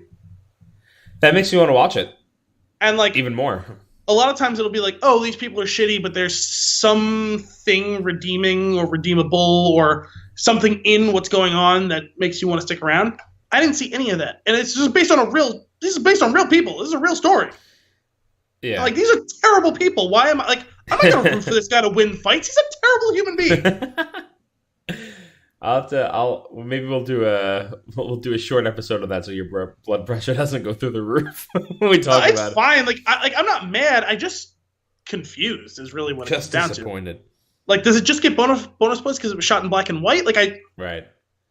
Like, I don't get it. No, it's funny too because like there's movies like that where they pop up and it's like, it's universally loved, and I put that in quotes because people think they love it. I don't know. I'm not making any judgments on that movie. I haven't seen it, but like there's been things that I've come across like that where it's just like, oh, like if you haven't seen this, then you don't know movies, and it's like stop.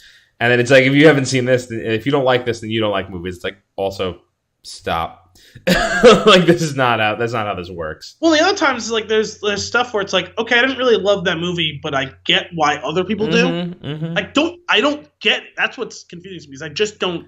When I was done watching it, I just don't get why it's like a beloved classic. Well, film. I like that you said that because that segues nicely into a piece of this Jaws watching that I would really like to dive into. Why I love this movie, and the biggest thing for me with this is I really, really loved the dialogue.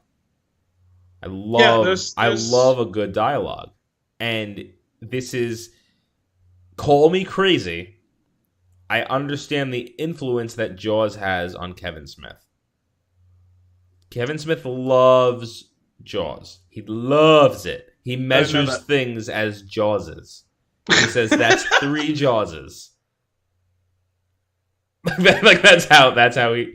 So when you see when I think about his writing and his movies and the way that he talks about things, I see how that like is influenced by the incredible dialogue that goes on in this film. And that is what I tend to look for the most in a movie. I love good words, and that's how I'm going to put that. And they do nail it. I will say, really, really frustrating thing for me was, the movie was encoded, the version that I watched, in like DTS like 7.1, and it was just not done well. And then halfway through the movie, I switched it to like multi-channel stereo. So like left and right channel with all of the speakers that I have were the same, left and right. So once I flipped it to that, all the dialogue came in clear, and I was like, ah! I was like, right. This movie was made a while ago. Yeah. So let's not try to fix that. Let's just leave it as it is and watch it how it's supposed to be. Yeah. I definitely am on board with you on that. Yeah, no, it's a really well-made movie, which for a movie that's essentially a horror movie is not typically the case.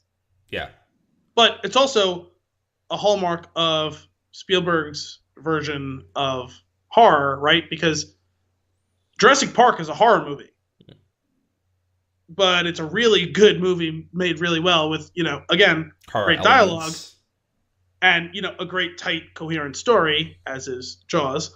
And it's like, okay, yeah, you can, and that's why, and this isn't any way, shape, or form to denigrate something like Get Out, but people were surprised by how good it was for a horror movie. And it's like, no, it can be that if, you just put some effort into it. Mm-hmm. And a lot of people who make horror movies don't have, I think, the chops to do it. Right.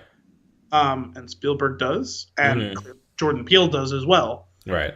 It just requires a commitment to it. It's just that often the lowest common denominator of directing tends to go into a lot of horror movie making, because you can make an effective one without being good at it, Yeah, for sure. I want to pull on this horror thread for a second, because one of the things that you hear over and over again going in all these years later for the first time is, like, it was so scary. Like, I was terrified watching Jaws. Like, I was on the edge of my seat. And I'm thinking, okay, I'm probably like I set myself, like, I was trying to set my expectations. I was like, I'm probably not going to feel that way.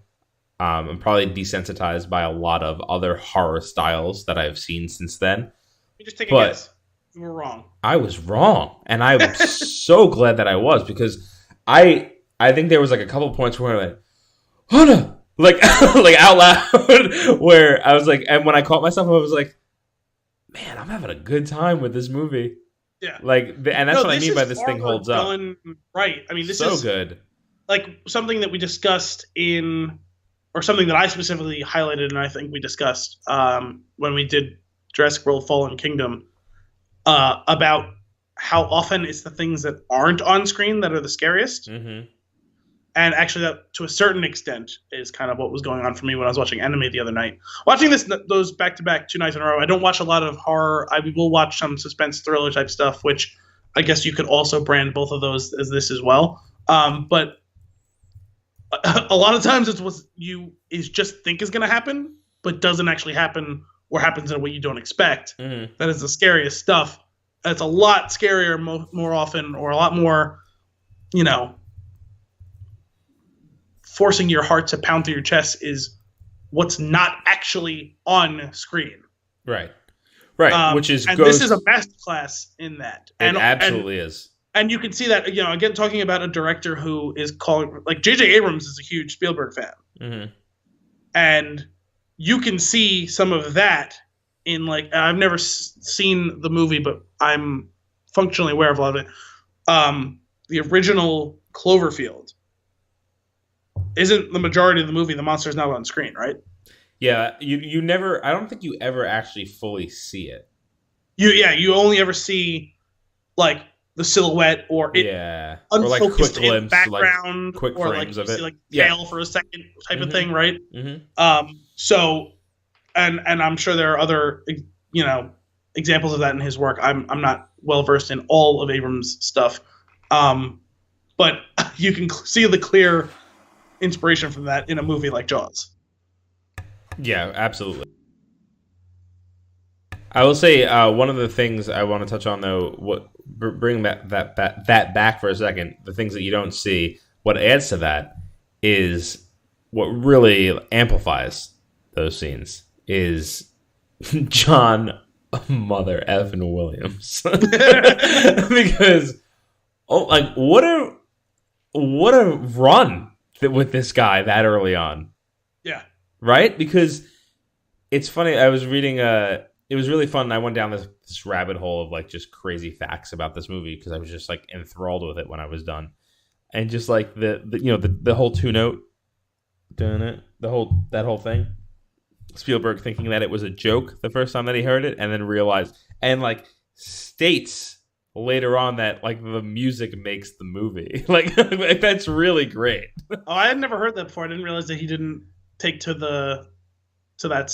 Well, can you imagine, like, okay, hey guy, hey composer dude, can you help me out with this? I would like a score for this film. And he comes in after I don't know how much time thinking about it with dinner. Could you imagine? Like, all right, it's like this guy is nuts. that's what I would think. But then you put it in context, and it makes this growing tension. You're constantly like, it's your pulse. It is. It's exactly that. And it's again talking and it gets inspiration. faster, until your heart explodes and the shark comes out of the water. Talking inspirations, again, you can see inspiration there with like someone like Hans Zimmer doing the score for Dunkirk, right? Yep. Where it's overwriting your own heart rate, right? Your own heartbeat. It's not music. It's dark, ominous tones. Masturbating dog killers on the loose again. No, absolutely. But it's it goes beyond just like the Jaws theme, right? Yeah. The other music, a lot of it has got like kind of an ethereal, creepy, like sound to it. There's the one that really stood out to me where it's like I have this weird like especially for the composers that I know, when I hear the music in a movie that I didn't know they were doing, I'm like oh that's fun. I'm glad that they did this, and then I have to obviously double check myself, look in the credits at the end, and I'm like very happy when I get it right. But there's one scene when Hoopa and Hoopa and Chief Brody are on the boat and they're going out into the fog and the music's playing, and that's the one that really got me because when I was listening to it, it just felt so much like flying the Falcon into the mouth of that beast thing on that asteroid. Yeah. Like that, like the same type of like going into the unknown, exploring this territory. Like it's obviously him. Like this guy, it's his music. He knows he's trying to convey something. And just that the same sheer message. volume of movies that he's scored that have iconic music in, you can detect similarities where it's almost like this thing from Jaws sounds like that thing from Star Wars, or this thing from Indiana Jones sounds like that thing from Harry Potter, or whatever. Like I'm getting them wrong in this case, but like there's been times where I've been watching one and I'm like, oh, just that brief half a second note sounded like something from that other franchise. The last time that happened for me was I did not know this beforehand.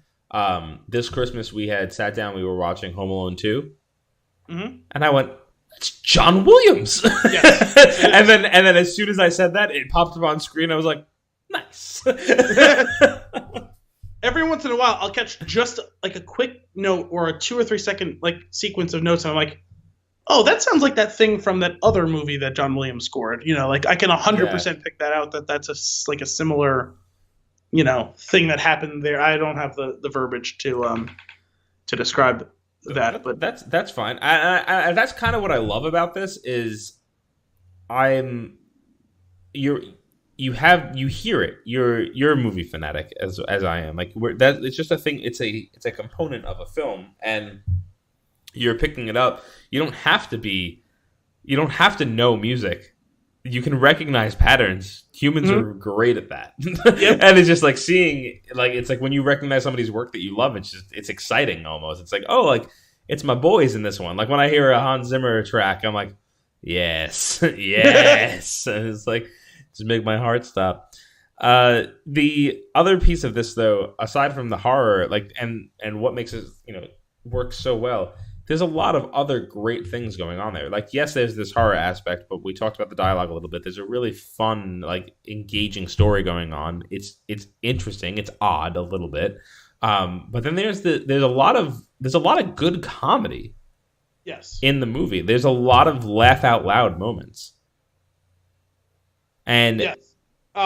Whether it be just a situational thing or a quick one line, like, especially it feels like that Roy Scheider gets the bulk of the just quick, dry one-line things that like elicit a chuckle. Mm-hmm. For sure, but all of that, like, it adds so much, and it's just like that's how like this person really knows what they're doing. He's not just doing like one thing. He's pulling all of the pieces of these different genres together. Like it leans heavily towards the suspenseful, horrific side, but it's got the good story. It's got the characters have depth. Yes, and that keeping it to mostly in a horror movie. Keeping it to mostly a fairly tight central cast too allowed them to get into that. Yeah, the third act is you're down to 3 characters. 4 if you count the shark, which you absolutely can. There's characterization to the shark because there's an anthropomorphization of the shark as it gets on when. And it's not quite Steven Spielberg delivering, by way of one of his characters, a clever girl, but it's kind of, they have like to say the smart fish, right? Isn't that what Quint's saying when he goes under the ship? Mm-hmm. It's great. It's so great. Oh my God. I can't stop. As we realize it's not just a mindless killer, when we realize it's a clever hunter. Right. We start to get depth to even that character, which it's hard so crazy. To consider the character. So well done. And then then on top of all this, it's like, let's throw some like incredible cinematography in here and there, and it's just give you this whole well-rounded, amazing experience. Like there's the scene with the classic line, "Hoopa drives the boat, Chief." Mm-hmm. And you have the camera up. Well, that's another thing with this movie. Even though I haven't seen it, I know enough lines of it that when they happen, it's like, that's the line. But there's the scene is it's shot up at Quint in the what's it called, the crow's nest. Yeah, and it's blacked out because the sun is up there, so the sun is like in the shot, causing the rest of it to be black, and it just holds for that extra little second. 2 seconds to give you that still frame, and it's beautiful. Like it's just like a really incredible shot. There's another one similar to that where Quint's standing like at the very front of the ship, like all the way out on that little piece that's jetting out. Very similar what do they call shot. The pulpit? I don't even know. I think that was it. Well, because I was confused at first. So I was like, wait, that's not what that word means, is it?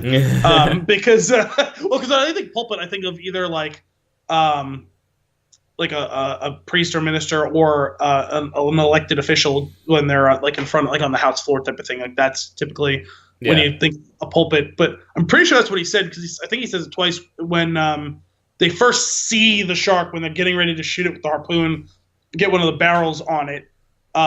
He's telling the chief. Was he Chief Brody? What was Brody? That's it. I was going to call him something. I think Martin was his first name. Mm-hmm.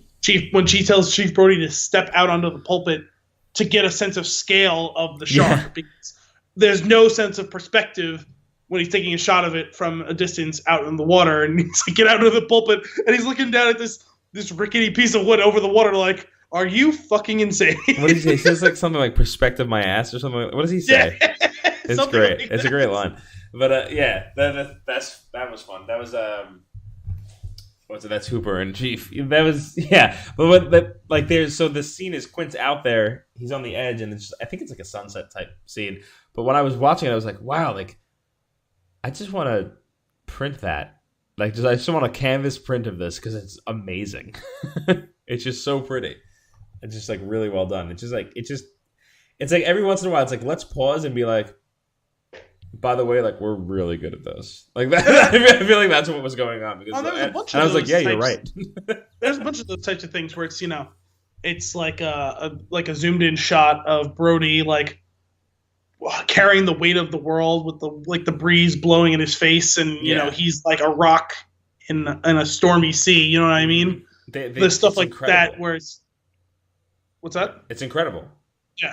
Or just a shot of someone out on the water or out in the sun and stuff like that. Or there's actually it's the scene where the shark is. I'm trying to remember who it's about to get, but it's the first time you actually see the shark, and it's turned on its side and it's fully under the water, and it's opening its mouth to grab someone. And I can't remember who it was now. Are you talking on the beach? I don't remember. I vaguely remember when seeing it on the side, it being while they were out there on the boat. No, it was someone who... Oh, was it... It might have been... No, those guys will survive. I was going to say the two guys who go out on the dock trying to catch it from the dock, but it wasn't that. That was kind of funny. That was a silly scene. Yeah. No, I can't remember who it was that it got. It wasn't when it got Quint. It was before that. It gets someone in the scene that you're talking about? Yes. But I think like no one saw it, and the guy didn't even know the shark was there. Like it was during. I think it was during the frantic thing where. It's the kid? It was when it might have been the kid. Yeah, when the kid goes into shock during that scene. I think that was what it was in the quote unquote pond or whatever. Because not everyone was there. Yes, there's the guy on the boat, and he's like, oh, he was the one trying to tell the kids. He was saying, "Hey, kids, are you okay?" And he was on a kayak or something. Yeah, and it came up on its side. Yeah. And that scene, it's fully submerged under the water, but it's in like 2-inch depth of water. It's so creepy. So you see the whole up to its side fin. You don't see the whole back of the body and the dorsal, but you see the side of its face, white and gray, and the red around the lips and the teeth, and the one big black eye up on its side as it's coming up to grab him. But it hasn't disturbed the water yet because it's still fully submerged, if only just barely, and the guy doesn't see it coming. So it happens essentially in silence. Yeah. That was a really cool scene. That is a great scene. The whole thing. I love that. There's so many good ones. One of my favorites though is it's the shot of Brody's face, and I don't know what the trick is that they do to do this. I'm sure I could look it up, but it almost seems like they're sliding the camera forward on a dolly while zooming it out or something like that. Like it gives it that funky effect where like when he's sitting on the beach and he hears the scream. Yeah. And it's zooming in on him, but it looks like his whole surroundings are getting stretched out behind him. Yeah, that's like that scene is so good. It's and you're terrified because what they're doing is they're not letting you see what's happening. You're seeing him and you're disoriented by the scream, which is the effect that the scream is having on him. And I think that is such a great play with the camera. Yes. It's a really cool one, and it does that thing where it forces you to experience it essentially the same way he is. Yeah. Oh man, this movie really, really killed me. I thoroughly enjoyed this, and I just I want to stop this and go watch it again. Like I absolutely loved it. Oh my god, that zoom in, zoom out, whatever it is that they're doing is just so cool. Can we jump to the beginning of the movie for a second? The title card? No, I wasn't even gonna go back. Did you see that ancient ass Universal title card? Yes, I definitely did, and I'm glad it was there. Also, I think it had the opening that did it have the sonar beeping? Was that the audio playing behind it? I don't remember. I think it was the sound. I'd have to pay attention to that next time. It was the Hooper's sonar. Boop. Hoopa. Boop. What I did notice about the beginning though is that guy is the worst. Well, Which one? The one that's chasing after the girl that ends up going skinny dipping and then getting eaten. He's the worst. I hate that guy. He's not the worst. The mayor is worse. The mayor is worse. You are correct. This guy is bad. Mayor is worse. The mayor. I have him listed. Hang on, let me find out what I wrote down for the mayor. I didn't know his name when I wrote it down, so I wrote Mayor. Go fuck yourself. That's what I put him. He was the worst. He was terrible. That character sucked, and it's just like it's you have to have that character, otherwise you can't force all this terrible stuff to happen. You need to have like this negligent guy that's just like, we gotta make our money, so we're gonna keep the beach open even though people are gonna die. Like he's just such a turd, and I hate him. I hate him so much. Well, the problem is, if I had watched this movie, let's call it 5-10 years ago, and I was experiencing that and him and everything in that, I'd be like, politicians aren't that irresponsible. Right. Boy, were you? I was like, this is such an unrealistic portrayal of, it's one of those, it's a backwoodsy, like, small town. No, that's basically every politician ever. Mm-hmm. Man, have we really? And this is not anything about. This is not partisan in any way, shape, or form. Because I feel this way about anyone who's been elected ever, and basically all the ones that are elected now, and not just in the U.S. in like every country. Yeah, it's like, oh my god, the amount of cover your ass that goes on by that guy, and to the point of willful negligence. Yeah, is infuriating. Yeah, and then like trying to push it off on other people until he finally realizes that my kids were on that beach too.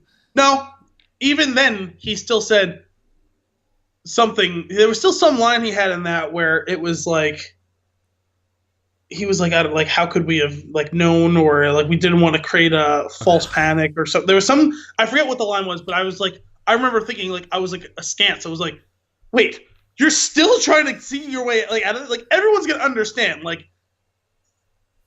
they may be mad, but like everyone's gonna get it. Like you weren't really believing. Like okay, like the biggest great white shark in the history of the world is out there, and also like a shark, it eats a person and it's good. Like this thing was hunting down multiple people in one scene. Right. But speaking of that, let's talk about how this movie kind of pushes a little bit. You mean watching the brutal dismemberment and murder of a small child? Of a child, yeah. Like that was pretty crazy. They take the most vulnerable person and they kill that person. Not just that, but may have gone missing, or you may have flown under the radar for you. No, it's not. The dog is on my list here. The dog got 8. And they don't show that on screen, thankfully. Right. So the list that I have goes naked woman, very vulnerable. She gets eaten. Naked drunk woman. Dog, who we just gloss over. I think I said, yeah, they kill a dog and just gloss over it. That was my note. Yeah. And then a child gets eaten. And I'm like, okay, this movie's not fucking around. And not just that, but like the two most vulnerable, the small child and the dog, are in the same scene. Yeah. Which again is to the point of I'm like, it ate 2 things. Does it really need more? It was great. It's so crazy. It's just like, it's terrifying. And it's just like, I feel like you don't usually get that, right? Like they don't usually like show. I feel like it's like always like a slasher film, and like they're just like going after the same group of people. They were all generic and the same. But in this case, it was like, you know what? Let's kill a child and express the gravity of the situation. Yeah. And then you get the mother slapping Brody in the face. I was just like, yeah, like I understand where you're coming from. It's not his fault. Also, how shitty the mayor. Don't worry, it's the not your mayor's fault. And he's like, yeah, it is. Yeah. Well, he should. The correct response was, "You're right. It's yours. You dick." Oh man, that mayor sucked. Jumping back to the characters and their depth a little bit and going into them each. What I love, it's just so cool. Like you've got the chief, right? And he's this cop from New York who's come up here to be the chief. And it's like it's almost like it feels like a semi-retirement. Like he's getting away from the intensity of his job. And I think you get that in the scene of him finding the girl that was eaten by the shark. Because what you notice is like the townies, like, and the town cops, they're like completely, they don't know what to do with themselves when they see this dead body. Whereas he's just like, I've seen worse. Like he's kind of just there in that scene. It's like, yeah, it's terrible. Like, but we're cops, we have to deal with this. Whereas the other guy was just like completely broken down. Actually, can we talk about that for just a second? Yeah. The one slight knock I have on this movie is there was a couple of really overdramatic things that happened, like, in this movie. There are some very overdramatic things. There was, and like they all kind of like fell under like that same banner. It was like that cop like almost doing like the you know, the old time, you know, the lady like fan her, she's fainting type of thing. You know what I mean? There was when they were having the meeting the first time they talk about closing the beach. Closing the beach. And 24 hours is like 3 weeks. Yes. 24 hours is like 3 weeks. I'm like, okay, cool it. It's in the background, and I'm like, are you kidding me? Yes, in the background as it's turned into a full-blown rabble, as everyone's, you know, strongly denouncing this pronunciation by them. Yo, we're going to close it just for 24 hours. And you hear it in the background off screen. 24 hours is like 3 weeks. Yeah. What do I do? And I was like, come the hell on, man. And there was one I hope other your one, kid gets eaten next. What? I said, I hope your kid gets eaten next. Yeah, right. No, and there was one other one. I think it was the scene when the kid gets eaten. When everyone's like stampeding back on shore. Yeah. I think it was that one. And everyone's rushing. The old man throws the kids off the raft and steals it? Is that where this is going? Did you notice that one? No, I don't think that's what happened, actually. I had a moment of confusion watching that, too. I think the kid got off the thing, and he jumped on it to paddle it to shore. You know, I don't think he actually threw them off. Kid. I will rewatch that, because I think I have to rewatch it, but I think, if I remember correctly, the kid jumped off and abandoned it, and he was like kind of shooing them in front of him. But I could be wrong. No, but during that whole thing, there's a woman holding her kid, and she's standing stock still, turning around, looking, just screaming. And I'm like, okay. Be afraid, but you do realize that your best chance of being safe is to run with the stampede, right? Because after all the thrashing that goes around, when everyone's out of the water, you're going to be the thing that it goes to eat. Yeah. Like, have your moment, be screaming, but run. There's the silly over the top scene. It's not like super over the top, but I feel like it's in a similar vein, but I think it lands a little bit more. When Brody is like, you know, get out of that boat, and he's yelling at his kids, like, get out of the boat. And the wife is like, like, they're fine. They're not in the water. And she flips the page in the book and sees the shark eating the boat. And she's like, did you hear your father? No, see, that one actually was great. I like that one. That does not fall into the same banner. That was very silly.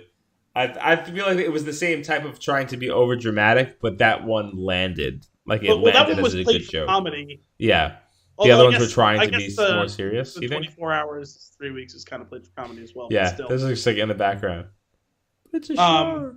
Actually, speaking of sharks eating the boat, um, I have a problem with a little bit of the logic of that at the end too.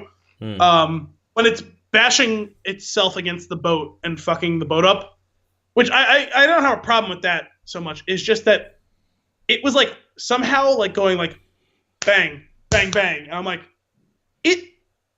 What is it hitting it with? That it could like if you're telling me that it's like circling away from the boat and then achieving ramming speed and bashing it once, totally get it. But like, how is it like? It sounded like it was standing outside, like throwing haymakers at the boat. Was it like thrashing like it was on top of the gate? Maybe. I don't know. You can't see it. Yeah. Then, That's enough for me to allow it. that one was on the borderline. What I had a problem with was later. So they hit him with the barrel, right? He goes, "Oh yeah, I stick one of these barrels on him, and it'll really exhaust it. You know, he'll be down for a bit, and then he'll come back up." Okay, we get 2 barrels on it. Great. So we get 2 barrels on it. It's tired out some. We hook it to the cleats, and we start dragging it with the ship. And nope, it's dragging against the ship. Somehow the shark is stronger than the ship, which I don't care how big the damn shark was. No. And then he hits it with the 3rd barrel after they cut the cleats off, right? And he goes, "There's no way it can handle 3 barrels." I'm like, "No way it can handle 3 barrels. It was just dragging your gigantic boat. Right. What the fuck are you talking about?" Yeah, that's a little disconnected. That's fair. That's fair. that whole third act, like, and like the shark hunt was a lot of fun. Oh, the first shark hunt where all the noobs were going out. Oh, the chaos. It was like the wacky races. Yes, it was ridiculous. It was Like the whole thing. Who's got the guy's getting on the ship with a stick of dynamite, and he's just lobbing it into the water, and it's exploding. There's the guy's chumming. What are they doing? Oh, they're chumming. Is the guys are just flopping like blood into the water, and just like the whole fuckery of that scene. Like, why do all of them have dogs on their boats? Yeah. Like, we're not going on a hunt. Like, you know, like where you take your hunting dog and like you shoot, like you do, like you're gonna shoot a duck or something like that, and it goes and retrieves the duck, or you're gonna use it to run down some bigger game. You know what I mean? Like if you're hunting, you know, that's what hunters with dogs will do is they'll have the dogs get on the scent of whatever animal and they'll run it down and get them tired, and you'll shoot it when it gets tired out.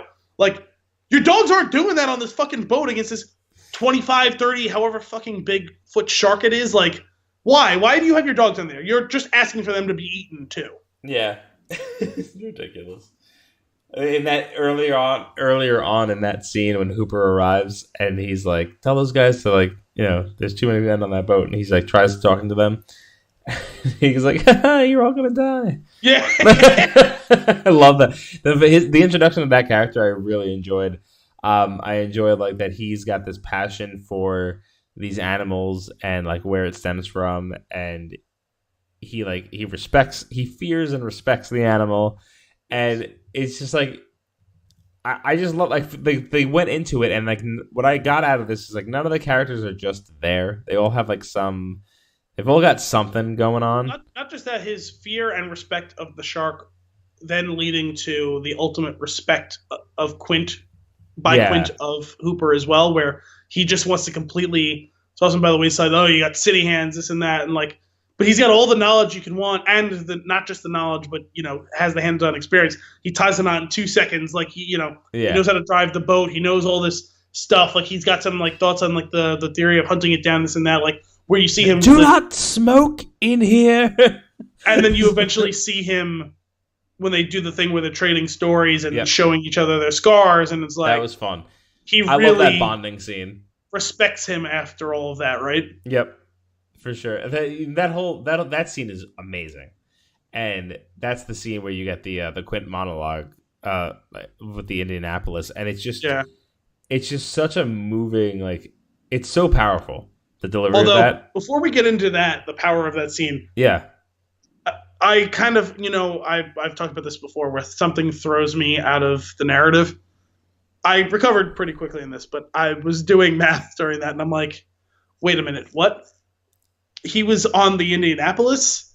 Because, how about this? How old do you think Quint was? I have no idea. I have no gauge. 1,000 years old. Okay, good to know that you're taking this seriously. He's pickled by the sea. I mean, Quint is played. It seems like he's got to be a guy in his 60s, probably. Okay, I'm pretty sure Robert Shaw. Fair. I'm pretty sure Robert Shaw was in his early to mid 40s. Mm-hmm. And it brought to mind a note that I saw the other day that I should have brought up to you. I don't think I did. But I heard something the other day that with this new Mission Impossible movie that's coming out, Tom Cruise is 56 years old. Okay. Are you familiar with the movie Cocoon? 80s movie. It's about old people that are aliens, I believe. I know of it. I've never seen it. So you know who Wilford Brimley is? Yes. So Wilford Brimley was playing one of the old people in that movie. Okay. And he's supposed to be like a grandpa. Like he's supposed to be like 70s or 80. He was 51 in that movie. Like Wilford Brimley has been ancient since he was like 35. That's great. And Tom Cruise is 56 years old and he's doing fucking Mission Impossible. That's amazing. Like honestly, in that movie, Wilford Brimley looks like he could have been Tom Cruise's father. In fact, I saw a movie several years later where Tom Cruise and Wilford Brimley are in the same movie. And he looks like he could be his old father. But at the time, he was fairly older than Tom Cruise is now. That's so funny. They were in one of the movies that was based on a Christian book, The Firm. Uh-huh. And like that movie's not that long after Cocoon. And if you told me that Wilford Brimley was 80 when he was in that movie, if you told me he was 75, I'd be like, yep, totally. And he's like 55. And the same thing happened, and that's what threw me with Quint. I'm like, wait, Quint's supposed to be like, he strikes me as someone who's like 60 or so in this movie, 65. And I'm like, the Indianapolis, like at the time of this movie, and they don't know if they ever put a date on when the movie was taking place, but it seems roughly contemporary with when the movie came out. Mm-hmm. So call it early mid-70s. At most, it's 30 years after the sinking of the Indianapolis. Right. And I'm like, how the fuck old is Quint when he's played by a 45-year-old man? Well, sorry. How old do you think he like feels like the character? Like what you thought he was around 45? No. I'm telling you, Robert Shaw was 45 when he made the movie. Okay, that's fine. And the character feels like he's 65. Yeah. All right. Okay, that I agree with. That's actually seems right though. So what's wrong with that? Because he would most likely not have been 65, considering his description of the sinking of the Indianapolis. 30 years? Yeah. If it's the current time? Yes. He's probably early 50s. It just didn't seem to add up. Yeah, that's fine. But that whole thing, and that's like one of the things I was talking about earlier before we started. Like I've just been like walking around the house like quoting the movie now. Yeah. Man, that speech, it's chilling, and it's just the delivery is. It's so good until like that very last line that really drives it home, and I'm just like man, like if the entire movie was a build up to that one scene and somehow it ended there, it would have been worth it.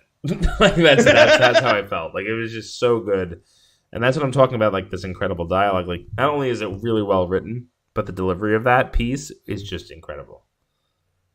Yes. And I absolutely loved it. But I loved that whole bonding scene.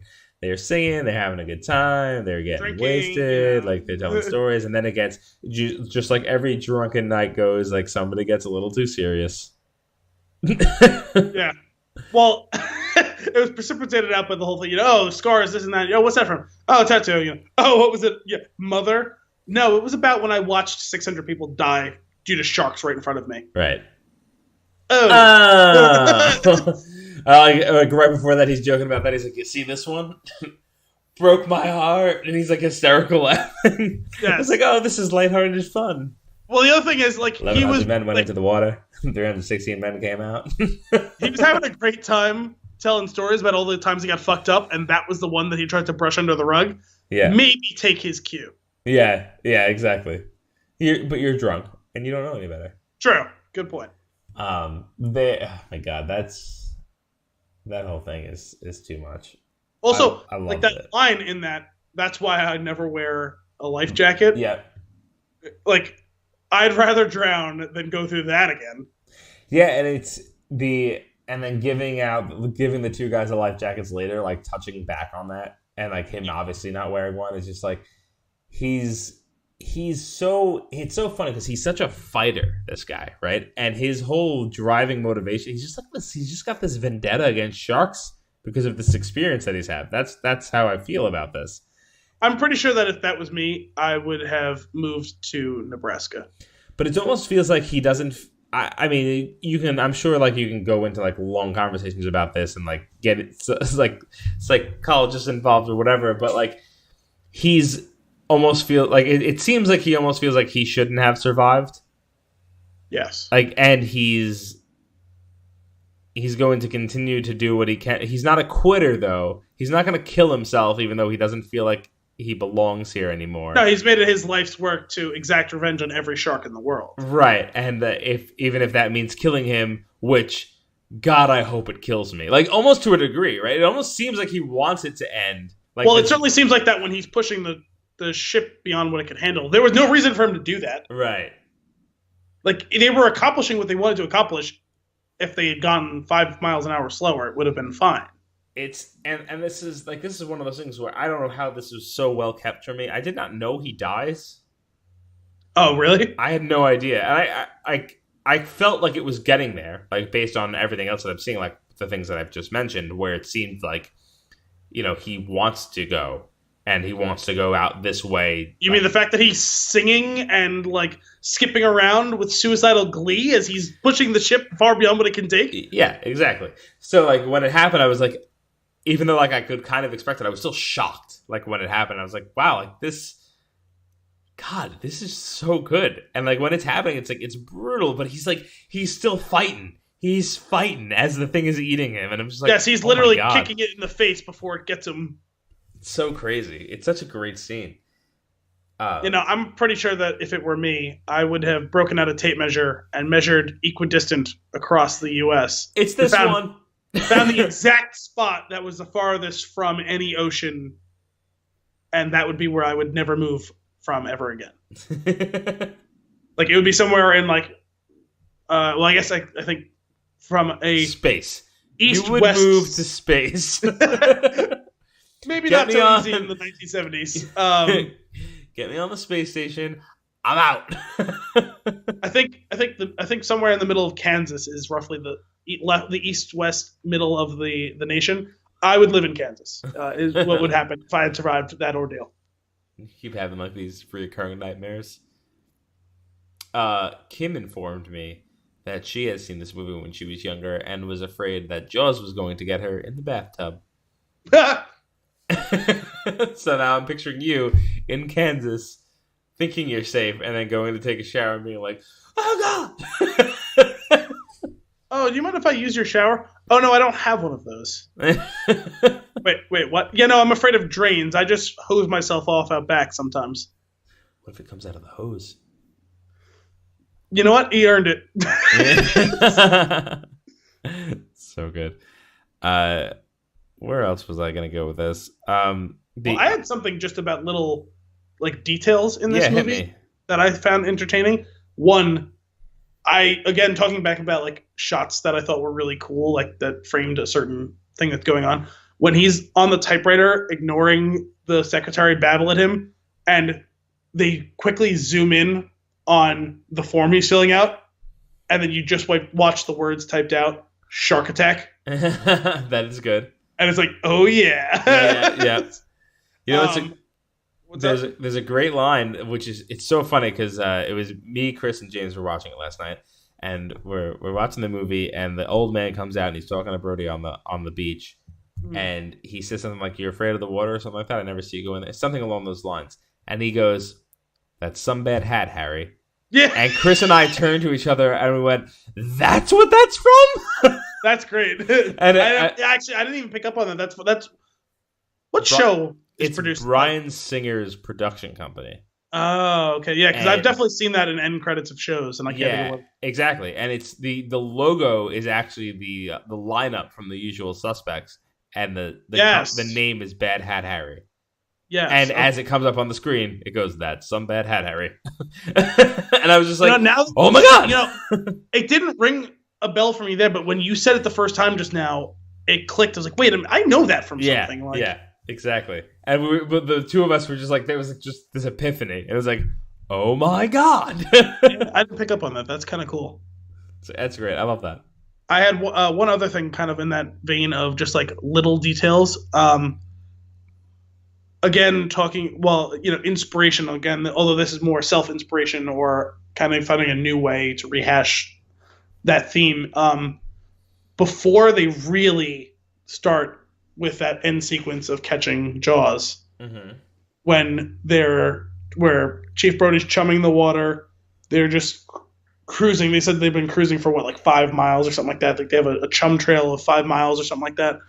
And he's sitting in his little captain's chair with that gigantic fucking fishing rod, which so great. Kind of terrifying, the thought of what you thought you were going to catch a great white shark.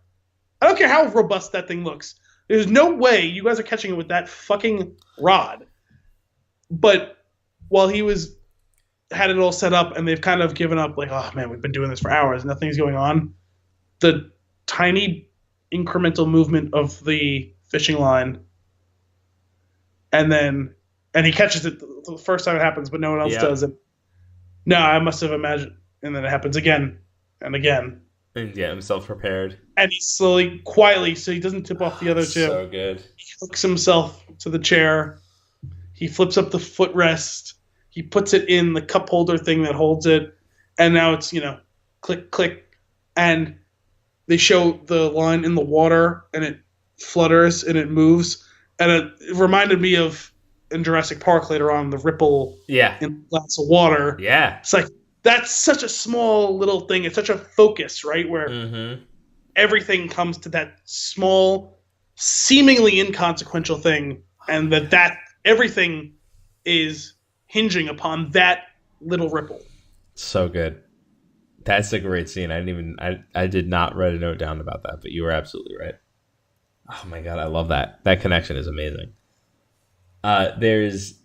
There's one other thing that I want. There's one of the famous lines from the movie, as many people know already. I knew this going in, is that being ad-libbed, and I was like, okay, that's cool. Like, I don't know the context because I never saw it, but you're going to need a bigger boat. What I did not know is that he repeats that line 2 more times, and it's at that point, it's like, I made a good joke, and I keep saying it. And I was just like, wait, did he repeat it? Actually, I don't even think I realized. He says it 2 more times after that. Huh. And I was like, that's weird. Well, I also told you that to the end of the movie, I had some technical difficulties, so I may have missed it. That's fine. But I just thought that was a little odd. And I think the line is good. The line is fun. I think it's a little hyped up and overrated. That particular piece does not hold up after all these years. Well, I mean, from the perspective of people maybe overusing it, like any classic line. But upon first watching the movie, even though you knew the line was coming, it's pretty great. And seeing it in the 70s when it first came out, I'm sure it was fun, but the follow up and the continually saying it really kills it for me. It just I don't think I've noticed him say it again after that. I must have missed it. What I will say that drove me a little bit nuts is that all these years, people will, and this is one of those things, people will constantly say, "We're gonna need a bigger boat," and that's not the line.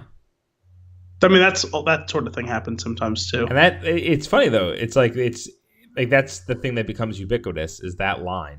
Yeah. And then it's like, but then you hear it and it's not that line, and you're like, wait a minute. What happened here?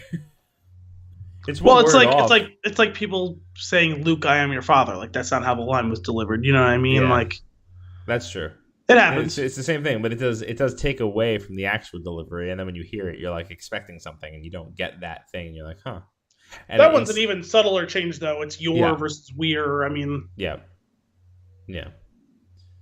Anyway, that was just a little thing that bothered me. One other thing that I thought was really cool. James had pointed it out to me while we were watching it. The scene where the the shooting stars go by during filming 2 times, and it's really pretty, and it's just a really cool thing to have been captured. I don't know if I remember that. I don't remember if I saw go that. back and check it out. I'm sure you could probably just Google shooting stars Jaws and find it. It's just a subtle thing, and like at the speed of the camera, it's a little bit slower probably than it should be when it happens, and it's really cool that got captured and was part of it. Yeah.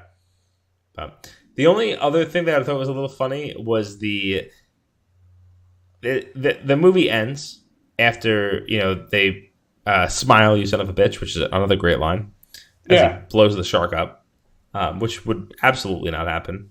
And it wouldn't happen so explosively. The thing would probably launch through the shark. Which still probably would have had the desired effect. Right. It would have murdered it.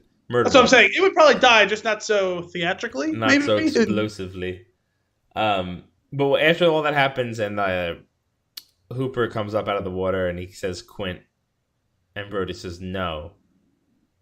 And it's almost like, it's funny because like there doesn't seem to be any real remorse in that, but it's almost like, well, no, because he knew the fact that they got dunked in the water was his fault. Yeah, that makes sense. But what's funny to me is after you would expect there to be some more closure to this, like going back to the town and being like, we got the shark, it's dead, and all this stuff. But I am too, and I was I was actually surprised by my reaction to it. I was like, oh, that was great, and I was like, huh. It's actually, if you go back and think about it, it's kind of abrupt. The ending after all that happens, it's like it wraps up and it's just credits roll, which is fine. It's like finishing like a workout and then like just getting in the car and going home and not like cooling down, like stretching out, like yeah, exactly. And it's like it's okay, like it's fine. I just it's weird because normally. Well, the thing is, you do get a tiny cool down with them paddling away. Yeah, which was fun. Great, yeah, very fun scene. But it's not. But that's it, and it is enough. Don't get me wrong. There's nothing wrong with it. It took me by surprise. I was a little bit because they give everything else a lot of time, or its fair amount of time, and they kind of I feel like the ending happens very quickly, which is again after it feels lengthy when you're watching the movie, so it's fine. But it just took me by surprise. Yeah, well, I think it's something to be said for not overstaying your welcome, right? Yeah. Because then you kind of suffer a Lord of the Rings ending. Yeah. Still making you shudder. Just stop. It's still too soon. Still too soon. I mean, that's it. That's all my notes. But man, did I love that movie. That's pretty much all I got. I mean, yeah, I'm good. Such a blast. This has been a good episode. If I say so myself. I agree with you, and I'm actually I'm really excited. This is the first time that I've been in a long time that I've been really excited to rewatch something after I just saw it. So I can't wait to dive back into that. So that's it for this week's Flicks in the Six. If you want to keep the conversation going, I'm at AEJ Costanzo on Twitter and Instagram. Al is at Alessandro B 1187. Check out the Flicks Flipboard magazine to follow the stories that we cover each week, and Flicks in a Six on Instagram for teasers of what's to come. Now, a new place to get in touch with us. You can email us at flicksina6@spintune.com. If you want to throw in topics for the show, we'll go over them. We'll add them to the roster, and we'll call you out. So that's it. We'll be back next week with Enemy. Right? That's the name of it? Correct. Enemy, which you can all see on Netflix. Because I imagine if you're listening to the show, you also have Netflix. I'm pretty sure that Venn diagram just overlaps 1-to-1. Yep. So check that out and check back in with us. And until next time, cheers.